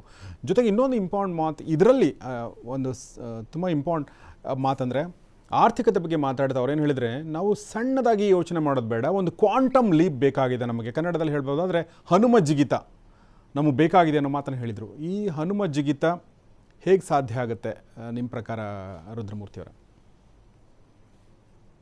ನೋಡಿ, ಆ 5 ಪಿಲ್ಲರ್ಸ್ ಬಗ್ಗೆ ತಾವು ಇನ್ ಡೀಟೇಲ್ ನೋಡೋದಾದ್ರೆ ಅಲ್ಲಿ ಕ್ಲಿಯರ್ ಕಟ್ ಆಗಿ ಅವ್ರು ಹೇಳ್ತಾ ಇದ್ದಾರೆ. ಫಸ್ಟ್ ಆಫ್ ಆಲ್ ನಮ್ಮ ಥಿಂಕಿಂಗ್ ಅಲ್ಲಿ ಖಂಡಿತವಾಗ್ಲೂ ಈ ಬೇಸಿಕ್ ಆಗಿ ನಾವು ಏನ್ ಇಷ್ಟು ದಿವಸ ಕರೋನಾ ವೈರಸ್ ಪ್ರೀ ಪೀರಿಯಡ್ ಅಂತ ನಾವೇನ್ ಕರಿತೀವಿ, ಆ ತರ ಯೋಚನೆ ಮಾಡೋದು ಆಗೋದಿಲ್ಲ. ಮುಂದಿನ ದಿನಗಳಲ್ಲಿ ನಾವು ಖಂಡಿತವಾಗ್ಲೂ ಈ ಕ್ವಾಂಟಮ್ ಲೀಪ್ ಜಂಪ್ ಆಗಬೇಕು ಅನ್ನೋದನ್ನು ಕೂಡ ಅವ್ರು ಏನ ವರ್ಡ್ ಯೂಸ್ ಮಾಡ್ತಾ ಇದ್ದಾರೆ. ಅದನ್ನ ತಾವು ಒಟ್ಟಾರೆ ಯೋಚನೆ ಮಾಡೋದಾದ್ರೆ ಅವರೇ ಹೇಳ್ತಾರೆ, ಇನ್ಫ್ರಾಸ್ಟ್ರಕ್ಚರ್ ಅಲ್ಲಿ ಖಂಡಿತವಾಗ್ಲೂ ನಾವು ಯಾವ್ದ್ರಲ್ಲೂ ಕಡಿಮೆ ಇಲ್ಲ. ಅವರೇ ಹೇಳ್ತಾರೆ, ಸಪ್ಲೈ ಚೈನ್ ಮ್ಯಾನೇಜ್ಮೆಂಟ್, ಲಾಜಿಸ್ಟಿಕ್ಸ್ ಅಲ್ಲೂ ಕೂಡ ನಾವು ಖಂಡಿತ ತುಂಬಾ ಸ್ಟ್ರಾಂಗ್ ಆಗಿದ್ದೀವಿ. ನಮ್ಮನ್ನ ಇಷ್ಟು ದಿವಸ ನಾವೇನ್ ಹೇಳ್ತಿದ್ವಿ, ಅಮೆರಿಕ ದೇಶ ನೋಡು, ಚೈನಾ ದೇಶ ನೋಡು, ಅವ್ರು ಎಷ್ಟು ಬೇಗ ಟೆಕ್ನಾಲಜಿ ಬದಲಾವಣೆಗಳನ್ನ ಮಾಡ್ಕೊಳ್ತಾ ಇದ್ದಾರೆ, ಭಾರತ ಆತರ ಮಾಡಕ್ಕಾಗತ್ತಾ? ನಮ್ಮ ಡೆಮೋಗ್ರಫಿಯು ಕೂಡ ಇವಾಗ ಎಷ್ಟು ವೈಬ್ರೆಂಟ್ ಆಗಿದೆ ಅಂದ್ರೆ, ಇವತ್ತು ಇಡೀ ವಿಶ್ವದಲ್ಲಿರುವಂತಹ ಅನೇಕ ದೊಡ್ಡ ದೊಡ್ಡ ಕಂಪನಿಗಳನ್ನ ಆಳ್ತಿರೋರು ಎಲ್ಲ ಭಾರತ ದೇಶದವರೇನೆ. ಈ ಭಾರತ ದೇಶದಲ್ಲಿ ಇರುವಂತಹ ಇಂಥ ಬುದ್ಧಿವಂತರು, ಟ್ಯಾಲೆಂಟೆಡ್ ಪೀಪಲ್ ಏನಿದ್ದಾರೆ, ಬೇರೆ ದೇಶದಲ್ಲೋ ಕೆಲಸ ಮಾಡೋದು ಬೇಕಾಗಿಲ್ಲ, ನಮ್ಮ ದೇಶದಲ್ಲೇ ಕೆಲಸ ಮಾಡಿದ್ರೆ ಈ ಶೈನಿಂಗ್ ಇಂಡಿಯಾ ಕಾನ್ಸೆಪ್ಟ್ ಏನ್ ಹೇಳ್ತಾ ಇದ್ದೀವಿ, ಅನೇಕ ಜನ ಕೇಳ್ತಾ ಇದ್ದಾರೆ, ಅಚ್ಚೇ ದಿನ್ ಅಂತ ಮೋದಿ ಹೇಳ್ತಾ ಇದ್ದಾರೆ, ಯಾವಾಗ ಬರುತ್ತೆ ಅಚ್ಚೇ ದಿನ್ ಅಂತ? ನನ್ನ ಪ್ರಕಾರ ಈ ಕರೋನಾ ವೈರಸ್ ಥ್ರೆಟ್ ಅಲ್ಲ, ಭಾರತ ದೇಶಕ್ಕೆ ಇದೊಂದು ಆಪರ್ಚುನಿಟಿ ಅಂತ ಹೇಳ್ತಾ ಇದ್ದೀನಿ. ಇದನ್ನ ನಾವು ಯಾವ ರೀತಿ ತಗೊಳ್ತೀವಿ, ಜನರು ಯಾವ ರೀತಿ ಚೇಂಜ್ ಆಗ್ತಾರೆ, ಹಾಗೂ ಇದನ್ನ ಯಾವ ರೀತಿ ನಾವು ಮುಂದಿನ ದಿನಗಳಲ್ಲಿ ಈ ಆಪರ್ಚುನಿಟಿಯನ್ನ ಬಳಸ್ಕೊಂಡು ನಾವು ಗ್ರೋ ಆಗ್ತೀವಿ ಅನ್ನೋದು ಇಂಪಾರ್ಟೆಂಟ್ ಆಗುತ್ತೆ. ಸೊ ನನ್ನ ಪ್ರಕಾರ ಅದು 1 ಬಾರಿ ಅಲ್ಲ, 2 ಬಾರಿ ಅಲ್ಲ, ಅವರ ಹತ್ತತ್ರ ಅರ್ಧ ಗಂಟೆ ಭಾಷಣದ ಸಮಯದಲ್ಲಿ ಹತ್ತತ್ರ 5 ಸಲ ನಾನು ಲೆಕ್ಕ ಹಾಕಿದ್ದೀನಿ. ಅವ್ರು ಹೇಳ್ತಾ ಇದ್ದಿದ್ದು ಒಂದೇ ಮಾತೇನು ಅಂದ್ರೆ, India should become self dependent, self ರಿಲಯಂಟ್, ಆಮೇಲೆ ವಸುದೇವ ಕುಟುಂಬಕಂ ಅಂದ್ಬಿಟ್ಟು ನಾವು ಇಡೀ ವಿಶ್ವದಲ್ಲೂ ಕೂಡ ನಾವು ಇಂಪಾರ್ಟೆನ್ಸ್ ಕೊಟ್ಟರೂ ಕೂಡ ನಮ್ಮ ದೇಶದ ಜನಕ್ಕೆ ನಾವು ಫಸ್ಟ್ ಇಂಪಾರ್ಟೆನ್ಸ್ ಕೊಡಬೇಕು. ನಮ್ಮ ದೇಶದ ಪ್ರಾಡಕ್ಟ್ ಮತ್ತೆ ಸರ್ವಿಸಸ್ ಗಳಿಗೂ ಕೂಡ ನಾವು ಫಸ್ಟ್ ಇಂಪಾರ್ಟೆನ್ಸ್ ಅನ್ನ ಕೊಡಬೇಕು, ಆಮೇಲೆ ಬೇರೆ ದೇಶಕ್ಕೆ ನಾವು ಇಂಪಾರ್ಟೆನ್ಸ್ ಅನ್ನ ಕೊಡೋಣ ಅನ್ನೋದನ್ನು ಕೂಡ ಹೇಳ್ತಾ ಇದ್ದಾರೆ. ಇದು ಏನ್ ಸೂಚನೆ ಕೊಡುತ್ತೆ ನನಗೆ ಅಂದ್ರೆ, ಖಂಡಿತ long term plan clear cut ಆಗಿದೆ. ಮುಂದಿನ ದಿನಗಳಲ್ಲಿ ಯಾವ ರೀತಿ ನಾವು ರೂಪಾಯಿನ ಮೌಲ್ಯ ಕುಸಿದರಂಗ್ ನೋಡ್ಕೊಂತೀವಿ, ಇಂಪೋರ್ಟ್ ಬಿಲ್ ಜಾಸ್ತಿ ಆಗದಿರಂಗ್ ಹೇಗ್ ನೋಡ್ಕೊಂತೀವಿ, ಹಾಗೂ ನಮ್ಗೀಗೇನು ಕಚ್ಚಾ ತೈಲದ ಬೆಲೆಗಳಲ್ಲಿ ಅಂತಾರಾಷ್ಟ್ರೀಯ ಮಾರುಕಟ್ಟೆಯಲ್ಲಿ ಭಾರಿ ಕುಸಿತ ಕಂಡಿದೆ, ಇದರಿಂದ ಕೇಂದ್ರ ಸರ್ಕಾರಕ್ಕೆ ನೇರವಾಗಿ ಬಹಳಷ್ಟು ದುಡ್ಡು ಕೂಡ ಬರ್ತಾ ಇದೆ. ಸೊ ಆಯಿಲ್ ಪ್ರೈಸಸ್ಗಳು ಇವಾಗ ಖಂಡಿತ $140 ಪ್ರತಿ ಬ್ಯಾರೆಲ್ಗೆ ಇಲ್ಲ, $90 ಪ್ರತಿ ಬ್ಯಾರೆಲ್ಗಿಲ್ಲ, $50 ಪ್ರತಿ ಬ್ಯಾರೆಲ್ಗಿಲ್ಲ, $25-30 ಪ್ರತಿ ಬ್ಯಾರೆಲ್ಗೆ ಕಚ್ಚಾ ತೈಲ ಸಿಗ್ತಾ ಇದೆ ನಮಗೆ. ಇಂಡಿಯಾ ಹೈಯೆಸ್ಟ್ ಇಂಪೋರ್ಟ್ ಮಾಡ್ತಿದ್ದಂತಹ ಕಚ್ಚಾ ತೈಲ ಒಂದ್ ಕಡೆ ಆಗಿದ್ರೆ, ಚಿನ್ನದ ಆಮದನ್ನ ಖಂಡಿತವಾಗ್ಲೂ ನಮ್ಮ ಜನ ಇಂಥ ಸಮಯದಲ್ಲಿ ಮಾಡೋದಿಲ್ಲ. ಸೊ ಒಂದ್ ಕಡೆ ಗೋಲ್ಡ್ ಇಂಪೋರ್ಟ್, ಮತ್ತೊಂದ್ ಕಡೆ ಕಚ್ಚಾ ತೈಲದ ಇಂಪೋರ್ಟ್ ಬಿಲ್ಗಳಲ್ಲಿ ಇಳಿಕೆಯನ್ನ ಕಂಡ್ರೆ, ಸೆಲ್ಫ್ ಡಿಪೆಂಡೆನ್ಸಿ ಜಾಸ್ತಿ ಆಯಿತು ಅಂದ್ರೆ, ಹಾಗೂ ನಮ್ಮ ದೇಶದ ಜನರು ಎಲ್ಲರೂ ಕೂಡ ನಮ್ಮ ಲೋಕಲ್ ಪ್ರಾಡಕ್ಟ್ಸ್ ಗಳನ್ನ, ಸರ್ವಿಸಸ್ ಗಳನ್ನ ಅಧಿಕ ಬಳಸಿದಷ್ಟು ಕೂಡ ಮುಂದಿನ ದಿನಗಳಲ್ಲಿ ನಾವು ಇನ್ಫ್ಲೇಷನ್ ಅನ್ನ ತಡೆಗಟ್ಟಬಹುದು, ವಿತ್ತೀಯ ಕೊರತೆ ಅಥವಾ ಫಿಸಿಕಲ್ ಡೆಫಿಸಿಟ್ ಅನ್ನ ಕಂಟ್ರೋಲ್ ಅಲ್ಲಿ ಇಟ್ಕೋಬಹುದು, ಹಾಗೂ ರೂಪಾಯಿನ ಮೌಲ್ಯವೂ ಕೂಡ ಕುಸಿತ ಕಂಡದರಂಗೆ ನೋಡ್ಕೋಬಹುದು. ಇದೆಲ್ಲದರಿಂದ ಖಂಡಿತ ಲಾಂಗ್ ಟರ್ಮ್ ಪ್ಲಾನ್ ಕೂಡ ಮೋದಿ ಅವರ ಬಳಿ ಇದೆ. ಸಿಸ್ಟಮ್ಯಾಟಿಕ್ ಆಗಿ ಯೋಚನೆ ಮಾಡಿ ಹಂತ ಹಂತವಾಗಿ ಪ್ಯಾಕೇಜ್ ಅನ್ನ ಘೋಷಣೆ ಮಾಡ್ತಾ ಇದ್ದಾರೆ. ಸುಮ್ನೆ ದಿಢೀರ್ ಅಂತ ಬಂದ್ಬಿಟ್ಟು ಏನೇನೋ ಅನೌನ್ಸ್ಮೆಂಟ್ ಮಾಡಿ, ಲಾಸ್ಟ್ ಟೈಮ್ ನನಗಿನ್ನ ಜ್ಞಾಪನ ಇದೆ, ಇವಾಗ ಯಾವಾಗ ಅವ್ರು ಕೆಲವು ಪಾಲಿಸೀಸ್ ಗಳನ್ನ ಮಾಡ್ತಾ ಬಂದಾಗ, ಈ ಜನ್ಧನ್ ಅಕೌಂಟ್ ಕ್ರಿಯೇಷನ್ ಟೈಮ್ ಅಲ್ಲಿ ಆಗಿರ್ಬೋದು, ಡಿಮಾನಿಟೈಸೇಷನ್ ಟೈಮ್ ಅಲ್ಲಿ ಆಗಿರ್ಬೋದು, ಒಂದ್ ದಿವಸ ಒಂಥರ ಹೇಳಿದ್ರೆ ನಾಳೆ ಬಂದ್ ಇನ್ನೊಂದ್ ತರ ಹೇಳ್ತಿದ್ರು, ನಾಡಿದ್ದು ಬಂದ್ ಇನ್ನೊಂದ್ ತರ ಹೇಳ್ತಾ ಇದ್ರು, ಹಾಗೂ ಅನೇಕ ಜನರು ಕೂಡ ಇದನ್ನ ಕ್ರಿಟಿಸೈಸ್ ಮಾಡ್ತಾ ಇದ್ರು. ಇವರ ಬಳಿ ನಿಲುವು ಏನಿದೆ, RBI ಒಂಥರ ಹೇಳುತ್ತೆ, ಕೇಂದ್ರ ಸರ್ಕಾರ ನರೇಂದ್ರ ಮೋದಿ ಅವರು ಒಂಥರ ಹೇಳ್ತಾರೆ, ಒಬ್ಬೊಬ್ಬರು ಒಂದೊಂದು ಗೊಂದಲದ ಮಾತುಗಳನ್ನ ಹೇಳ್ತಾ ಇದ್ದಾರೆ ಅಂತ. ಆದ್ರೆ ಈ ಸಲ ಈ ತರ ತಪ್ಪುಗಳನ್ನ ಮಾಡ್ತಾ ಇಲ್ಲ. ಒಂದು ವಾರ ಲೇಟ್ ಆದ್ರೂ ಪರವಾಗಿಲ್ಲ ಅಂದ್ಬಿಟ್ಟು ನಿಧಾನವಾಗಿ ಯೋಚನೆ ಮಾಡಿಬಿಟ್ಟು ಪ್ಯಾಕೇಜಸ್ ಗಳನ್ನ ಕೊಡ್ತಾ ಇದ್ದಾರೆ. India is shining bright from today ಅಂತ ಹೇಳ್ತಾ ಇದ್ದೀನಿ. ಇವತ್ತು ಎಸ್ಪೆಷಲಿ ನರ್ಸಸ್ ಡೇ ಅಥವಾ ಈ ದಾದಿಗಳು, ಇವರೆಲ್ಲ ಎಷ್ಟು ಇಂಪಾರ್ಟೆಂಟ್ ವರ್ಕ್ ಅನ್ನ ಇವತ್ತು ಮಾಡ್ತಾ ಇದ್ದಾರೆ. ಅವ್ರಿಗೆ ಒಳ್ಳೆ ಕೊಡುಗೆಯನ್ನ ನರೇಂದ್ರ ಮೋದಿ ಅವರು ಅಂತ ದಿನವನ್ನ ಜ್ಞಾಪಕ ಇಟ್ಕೊಳ್ಳೋ ಹಂಗೆ ಮಾಡಿದ್ದಾರೆ. ಅವ್ರೆಲ್ಲರಿಗೂ ಕೂಡ ಖಂಡಿತ ನಾನು ಕೂಡ ಕ್ರೆಡಿಟ್ ಕೊಡ್ತಾ ಇದ್ದೀನಿ, ಯಾಕಂದ್ರೆ ಇವತ್ತು ಅವರ ದಿನಾಚರಣೆ ಆಗಿದೆ. ಈ ವಾರದಲ್ಲೇ ಮದರ್ಸ್ ಡೇ ಕೂಡ ನಾವು ಲಾಸ್ಟ್ ವೀಕ್ ನೋಡಿದ್ವಿ. ಇಂಡಿಯಾ ಶೈನಿಂಗ್ ಡೇ ಇವತ್ತು ಬಂದಿದೆ ಅನ್ನೋದನ್ನ TV5 ಮುಖಾಂತರ ನಾನು ಎಲ್ಲರಿಗೂ ಕೂಡ ಹೇಳ್ತಾ ಇದ್ದೀನಿ. ಥ್ಯಾಂಕ್ ಯು ವೆರಿ ಮಚ್ ರುದ್ರಮೂರ್ತಿಗಳೇ, ನಮ್ಮ ಜೊತೆ ಮಾತಾಡಿದ್ದಕ್ಕಾಗಿ. ಸಾಕಷ್ಟು ಇನ್ಪುಟ್ಗಳನ್ನ, ಸಾಕಷ್ಟು ಒಳನೋಟಗಳನ್ನ ನೀವು ಕೊಟ್ರಿ ಅಂತ ಅನ್ಕೋತೀನಿ. Thank you very much. ಮತ್ತೆ ಸಿಗೋಣಂತೆ. ಸೊ ನಾವು ಮಾತಾಡ್ತಾ ಇದ್ವಿ ಈ ಒಂದು ಪ್ಯಾಕೇಜ್ ಬಗ್ಗೆ. ಶಂಕರಗೌಡ ಪಾಟೀಲ್ ಅವರು ಫೋನ್ ಸಿಕ್ಕ ತಕ್ಷಣ ಅವ್ರ ಜೊತೆ ಮಾತಾಡ್ತೀನಿ. ಅದಕ್ಕಿಂತ ಮುಂಚೆ ನಾನು ನಮ್ಮ ನಿರಂತರ ಗಣೇಶ್ ಅವರೊಂದಿಗೆ ಈ ಒಂದು ಹೆಲ್ತ್ ಏನಿದೆ ಅದ್ರ ಬಗ್ಗೆ ಕೂಡ ನಾನು ಮಾತುಕತೆನ ಮುಂದುವರಿಸಲೇಬೇಕಾಗಿದೆ. ಒಂದು ನಿರಂತರ ಗಣೇಶ್ ಅವರೇ, ಇವರು ಏನು ಮಾತಾಡಿದರು, ನರೇಂದ್ರ ಮೋದಿಯವರ ಮಾತನ್ನೇ ಆಧರಿಸಿ ನಾನು ಹೇಳೋದಾದರೆ ಸಾಕಷ್ಟು ವಿಚಾರಗಳನ್ನ ಅವ್ರು ಇವತ್ತು ಹೇಳಿದರು. ಒಂದು ತುಂಬ ಇಂಪಾರ್ಟೆಂಟ್ ಏನಂತಂದರೆ, ಈ ನಾವೆಲ್ಲರೂ ಕಾಯ್ತಾ ಇದ್ದದ್ದು ಏನಂದರೆ, ಈ ಲಾಕ್ಡೌನ್ 4.0 ಇದು ಮುಂದುವರಿತಾ ಅನ್ನೋದ್ರ ಬಗ್ಗೆ. ಈಗ 17ನೇ ತಾರೀಕು ಅಂದರೆ ಒಂದಿನ ಮುಂಚೆ ಇದ್ರ ಬಗ್ಗೆ ಅನೌನ್ಸ್ಮೆಂಟ್ ಮಾಡ್ತೀವಿ ಅಂತ ಹೇಳಿದ್ದಾರೆ. ಸೊ ಹೆಲ್ತ್ ದೃಷ್ಟಿಯಿಂದ ಕೇಂದ್ರ ಸರ್ಕಾರ ಕೊರೋನಾ ದೃಷ್ಟಿಯಿಂದ ಏನು ಕ್ರಮಗಳನ್ನ ಕೈಗೊಳ್ಬೋದು, ಲಾಕ್ಡೌನ್ನ ಯಾವ ರೀತಿ ಅಂತಂದರೆ, ಈಗ ಎರಡು ತುಂಬ ಇಂಪಾರ್ಟೆಂಟ್ ವಿಚಾರಗಳಿದೆ. ನೀವು ತುಂಬ ಲಾಕ್ಡೌನ್ ಸಡಿಲಿಕೆ ಕೊಟ್ಟಾಗಿನಿಂದ ನಾವು 3ನೇ ತಾರೀಕಿಂದ ನೋಡಿದರೆ ಸತತವಾಗಿ ಏರಿಕೆ ಆಗ್ತಾ ಇದೆ. ಹೀಗಾಗಿ ಸೊ ಲಾಕ್ಡೌನ್ ಸಡಿಲಿಕೆ ಮಾಡಿದರೆ ಒಂದು ಕಡೆ ಪೇಷಂಟ್ ಜಾಸ್ತಿ ಆಗ್ತಿದ್ದಾರೆ, ಇನ್ನೊಂದು ಕಡೆ ಲಾಕ್ಡೌನನ್ನು ಹಾಗೆ ಇಟ್ಕೊಂಡ್ರೆ ಆರ್ಥಿಕತೆ ಕುಸಿದು ಬೀಳ್ತಾ ಇದೆ. ಇದು ತುಂಬ ಫೈನ್ ಬ್ಯಾಲೆನ್ಸ್ ಆಗಿರುತ್ತೆ. ಸೊ ಈಗ ಯಾವ ರೀತಿ ನಿಮ್ಮ ಪ್ರಕಾರ ಈ ಒಂದು ಲಾಕ್ಡೌನ್ನ ಅವರು ಹೆಲ್ತ್ಗೆ ಸಂಬಂಧಪಟ್ಟಂತೆ ವಿಸ್ತರಿಸಬಹುದು, ಏನು ರೂಪುರೇಷೆಗಳಿರ್ಬೋದು, ಏನು ಷರತ್ತುಗಳಿರ್ಬೋದು ನಿಮ್ಮ ಪ್ರಕಾರ? ನೋಡಿ, ಯಾಕೆ ಕೇಸ್ಗಳು ಹೆಚ್ಚಾಗ್ತಾ ಇದೆ ಅಂದರೆ, ಜನ ಹೊರಗಡೆ ಬರ್ತಾ ಇದ್ದಾರೆ.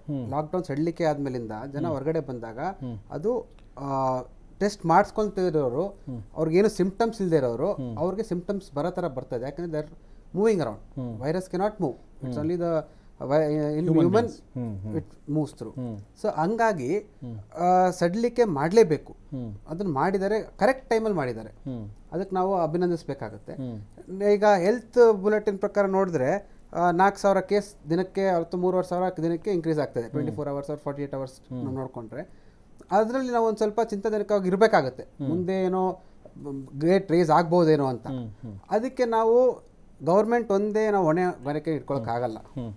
ನಾವು ನಮ್ಮ ಕೈಲಾದಷ್ಟು ನಾವು ಪ್ರಯತ್ನ ಕೊಡಬೇಕಾಗತ್ತೆ ಇಂಥದಕ್ಕೆ. ನಾವು ಒಂದು ಮಾಸ್ಕ್ ಹಾಕೊಳ್ಳೋದಿರ್ಬೋದು, ಮತ್ತೆ ಅಂತರ ಕಾಪಾಡೋದಿರ್ಬೋದು. ಅವಾಗ ಮೊನ್ನೆ ನೋಡಿದ್ವಿ, ಈಗ ಆಲ್ಕೋಹಾಲ್ದೇ ವಿಷಯ ತಗೋಬಹುದು, ಜನ ನುಗ್ಬಿಟ್ರು. ಈಗ ನೋಡಿದ್ರೆ ಅಷ್ಟು ಕ್ರೌಡ್ ಇಲ್ಲ. ಸೊ ಜನರಲ್ಲಿ ನಾವು ತಾಳ್ಮೆ ಕಲ್ಪಿಸ್ಕೊಡ್ಬೇಕಾಗತ್ತೆ. ಅವ್ರು ತಾಳ್ಮೆ ತಗೊಂಡು ಒಂದು ಹಂತವಾಗಿ, ಈಗ ಅರ್ಥ ಆಗುತ್ತೆ ಆರ್ಥಿಕತೆನೂ ಕುಸಿತಾ ಇದೆ, ಅದನ್ನು ನೋಡಬೇಕಾಗತ್ತೆ. ಈಗ 5 ಪಿಲ್ಲರ್ ಅಂತ ಏನು ಹೇಳಿದ್ರಿ, economy, infrastructure, technology, demography and demand and supply, ಇವೆಲ್ಲ ಇದ್ರಲ್ಲಿ ನೋಡಿಕೊಂಡು ನಾವು ಹಂತವಾಗಿ ಈಗ ನೋಡಿ ಬೇರೆ ದೇಶದಲ್ಲಿ ಇರ್ಬೋದು, ಇಟಲಿ ಇರ್ಬೋದು, ಅದು ಸಡಿಲಿಕೆ ಮಾಡಿದ್ದಾರೆ ಲಾಕ್ಡೌನ್ನ. ಆಮೇಲೆ ಇರಾನ್ ಇರ್ಬೋದು, ಎಲ್ಲ ಕಡೆ ಎಲ್ಲ ದೇಶದಲ್ಲಿ ಬೇರೆ ಬೇರೆ ದೇಶದಲ್ಲಿ ಲಾಕ್ಡೌನ್ ಸಡಿಲಿಕೆ ಮಾಡ್ಕೊಳ್ತಾ ಬರ್ತಾ ಇದ್ದಾರೆ. ನಾವು ಸಡಿಲಿಕೆ ಮಾಡಿದ್ದು ಇದು ಒಂದು ರೈಟ್ ಸ್ಟೆಪ್ ಅಂತಲೇ ಹೇಳ್ಬೋದು. ಮೆಡಿಕಲ್ ಇದರಲ್ಲಿ ಮೆಡಿಕಲ್ ಸಂಬಂಧಪಟ್ಟಂಗೆ ನನಗನ್ಸೋ ಮಟ್ಟಿಗೆ ನಿರ್ಮಲಾ ಸೀತಾರಾಮನ್ ಜಿ ಅವರು ಒಂದು ಒಳ್ಳೆ ಪ್ಯಾಕೇಜೇ ಕೊಡ್ಬೋದು ಅಂತ ಅನಿಸ್ತದೆ. ಫಾರ್ಮರ್ಸ್ಗೆ ಮತ್ತು ಇವ್ರಿಗೆಲ್ಲ ಕೊಟ್ಟಂಗೆ ಮೆಡಿಕಲಲ್ಲೂ ಒಂದು ಒಳ್ಳೆ ಪ್ಯಾಕೇಜ್ ಕೂಡ ಎಸ್ ಅಫ್ಕೋರ್ಸ್ ಅದು ತುಂಬ ಇಂಟಿಗ್ರಲ್ ಪಾರ್ಟ್ ಆಗಿರಬೇಕಾಗಿತ್ತು ಅನಿಸುತ್ತೆ. ರೈತರಿಗೆ ಶ್ರಮಿಕರಿಗೆ ಕೊಡೋ ಥರ ಇಲ್ಲಿ ಈ ರೋಗದ ವಿರುದ್ಧ ಹೋರಾಡೋಕ್ಕೆ ಕೂಡ ಏನು ಬೇಕಾಗಿದೆ ಆ ಒಂದು ಶಕ್ತಿ ಕೂಡ ನಾಳೆ ಪ್ಯಾಕೇಜಲ್ಲಿ ಇರುತ್ತೆ ಅಂತ ನಾವು ಆಶಿಸ್ಬೋದು ಅನಿಸುತ್ತೆ. ನಮ್ಮ ಜೊತೆಗೆ ನಿರಂತರ ಗಣೇಶ್ ವೈದ್ಯರು ಇದ್ದಾರೆ. ಅವರು ಕೇವಲ ವೈದ್ಯರು ಮಾತ್ರವಲ್ಲ, ಅವ್ರದ್ದು ಇನ್ನೊಂದು ಐಡೆಂಟಿಟಿ ಅಂದರೆ ಒಬ್ಬರೊಬ್ಬ ರಾಜಕಾರಣಿ ಕೂಡ ಹೌದು. ಈ ಸಲ ಅವರು ಹೋದ ಸಲ ಕೂಡ ಅವರು MLA ಕಂಟೆಸ್ಟೆಂಟ್ ಆಗಿದ್ದರು. ಈ ಸಲ ಕೂಡ ನೀವು ಕಂಟೆಸ್ಟ್ ಮಾಡ್ತಾ ಇದ್ದೀರಿ ಅಂದರೆ ಆಕಾಂಕ್ಷಿ ಆಗಿರಿ, ಟಿಕೆಟ್ ಆಕಾಂಕ್ಷಿ ಆಗಿದ್ದಾರೆ BJPಗೆ. ಸೊ ಆ ಒಂದು ದೃಷ್ಟಿಯಿಂದ ಕೂಡ ಅಂದರೆ ಪೊಲಿಟಿಕಲ್ ಪ್ರಶ್ನೆಗಳು ಕೂಡ ನಿಮ್ಗೆ ಕೇಳ್ಬೋದು ಅಂಥೇಳಿ. ನಮ್ಮ ಪ್ರಧಾನಮಂತ್ರಿ ಯಾವಾಗಲೂ ಏನು ಹೇಳಿ 5 ಟ್ರಿಲಿಯನ್ ಎಕಾನಮಿ ಬಗ್ಗೆ ಮಾತಾಡ್ತಾ ಇದ್ದರು, ನಮಗೆ ಅದು ಕೇಳಿದ್ದೀವಿ. ಸೊ ಯಾವಾಗಲೂ ಅದು ನಾವು ತುಂಬ ಸಿಂಪಲ್ಲಾಗಿ ಹೇಳೋದು ತಿರುಕನ ಕನಸು ಅಂತ ಬಹಳಷ್ಟು ಜನ ಅದನ್ನು ಹೇಳಿದ್ದು ಕೂಡ ಕೇಳಿದ್ದೀವಿ. ಅಂದರೆ ನಮ್ಮ GDP ಹೇಗಿದೆ, ನಮ್ಮ ಇನ್ಫ್ಲೇಷನ್ ಹೇಗಿದೆಯೋ, ನಮ್ಮ ಈ ಸಲ GDP ನಾವು ಗಮನಿಸಿದೆ ಅಂದರೆ ಕೊರೋನಾ ಬರೋಕ್ಕಿಂತ ಮುಂಚೆ ಕೂಡ ತುಂಬ ಕುಸಿದೋಗಿತ್ತು. ಸೊ ಅಂಥ ಸ್ಥಿತಿಲಿ ಮತ್ತೆ ಕೊರೋನಾ ಬಂದು ಮತ್ತಷ್ಟು ಹದಗೆಟ್ಟಿದೆ ಸ್ಥಿತಿ. ಈಗ ಈ ಒಂದು 20 ಲಕ್ಷ ಕೋಟಿಯ ಏನು ಪ್ಯಾಕೇಜ್ನ ಒಂದು ಯೋಜನೆ ಇದೆ, ಇದು ಲಾರ್ಜರ್ ಪಿಕ್ಚರ್ಗೆ ಏನು ಹೆಲ್ಪ್ ಆಗುತ್ತೆ ಈ ಒಂದು 5 ಟ್ರಿಲಿಯನ್ ಎಕಾನಮಿ ಬಗ್ಗೆ ಮಾತಾಡೋದು? ಇದು ಮೇಕ್ ಇನ್ ಇಂಡಿಯಾ ಅಂತ ಏನು ಒತ್ತು ಕೊಡ್ತಾ ಇದ್ದಾರೆ, ಅದು ಒಂದು ನಮಗೆ ಬೂಸ್ಟ್ ಅಂತಾನೆ ಹೇಳ್ಬೋದು, ಮೊರಾಲ್ ಬೂಸ್ಟರ್ ತರ. ಕೊರೋನಾ ವೈರಸ್ ಬಂದಿರೋದು ಬ್ಲೆಸ್ಸಿಂಗ್ ಇನ್ ಡಿಸ್ಗೈಸ್ ಅಂತ ನಮ್ಮ ಎಕಾನಮಿಗೆ ಆಗ್ತಾ ಇದೆ. ಈಗ ಮೋದಿಜಿ ಕನ್ಸು ಏನಿದೆ, $5 ಟ್ರಿಲಿಯನ್ ಎಕಾನಮಿ ಆಗಬೇಕು ಅಂತ. ಈಗ ನಾವು 5ನೇ ಸ್ಥಾನದಲ್ಲಿದ್ದೀವಿ ಎಕಾನಮಿ ಕುರಿತಾಗಿ. ಮೊದಲನೇದಾಗಿ USA, ಎರಡನೇದಾಗಿ ಚೈನಾ, ಜಪಾನ್, ಅದನ್ನ 5ನೇ ಸ್ಥಾನ ಬಂದು ನಮ್ಮ ಇಂಡಿಯಾ, ಭಾರತ. ಸೊ ಈ ಒಂದು ಮೇಕ್ ಇನ್ ಇಂಡಿಯಾ ನಾವು ಎಂಫಸೈಸ್ ಕೊಟ್ಟರೆ, ನಾವು ಎಲ್ಲ ಜನರಲ್ಲಿ ನಾವು ವಿನಂತಿ ಏನು ಮಾಡೋದಂದರೆ, ನಾವು ಈ ಕೈ ಜೋಡಿಸ್ಬೇಕಾಗಿದೆ. ನಾವೀಗ ಬೆಳಗ್ಗೆ ಎದ್ದ ತಕ್ಷಣ ನಾವು ಯೂಸ್ ಮಾಡೋದೆಲ್ಲ ಫಾರಿನ್ ಪ್ರಾಡಕ್ಟ್ಸ್, ಕೋಲ್ಗೇಟ್ ಪೇಸ್ಟಿಂದ ಹಿಡಿದು, ಕಾರಿಂದ ಹಿಡಿದು, ಮೊಬೈಲ್ ನಾವು ಯೂಸ್ ಮಾಡೋದು ಸಹ ಫಾರಿನ್ದೇ. ಅದನ್ನೆಲ್ಲ ನಾವು ಕಡಿವಾಣ ಹಾಕಿ ನಮ್ಮ ಮೇಕ್ ಇನ್ ಇಂಡಿಯಾ ಪ್ರಾಡಕ್ಟ್ಸ್ಗೆ ಜಾಸ್ತಿ ಒತ್ತು ಕೊಟ್ಟರೆ ನಮ್ಮ ಎಕಾನಮಿನೂ ಬೆಳೆದಂಗೆ ಆಗುತ್ತೆ, ನಮ್ಮ ಮೋದಿಜಿ ಅವ್ರ ಕನಸು ನೆನ್ಸು ಮಾಡ್ದಂಗೆ ಆಗುತ್ತೆ ಅಂತ ಇದೊಂದು ಇದರಲ್ಲಿ. ಎಸ್. ಸೊ ಈಗ ಜನ ಹೇಗೆ ಸ್ಪಂದಿಸ್ತಾರೆ ಅದನ್ನು ನಾವು ಮುಂದಿನ ದಿನಗಳಲ್ಲಿ ಗೊತ್ತಾಗುತ್ತೆ. ನಾಳೆ ಇದರ ಡೀಟೇಲ್ಸ್ ಬಂದಮೇಲೆ ಜನರ ರಿಯಾಕ್ಷನು ಮತ್ತು ಜನ ಸ್ಪಂದಿಸೋ ರೀತಿ ಕೂಡ ಗೊತ್ತಾಗುತ್ತೆ.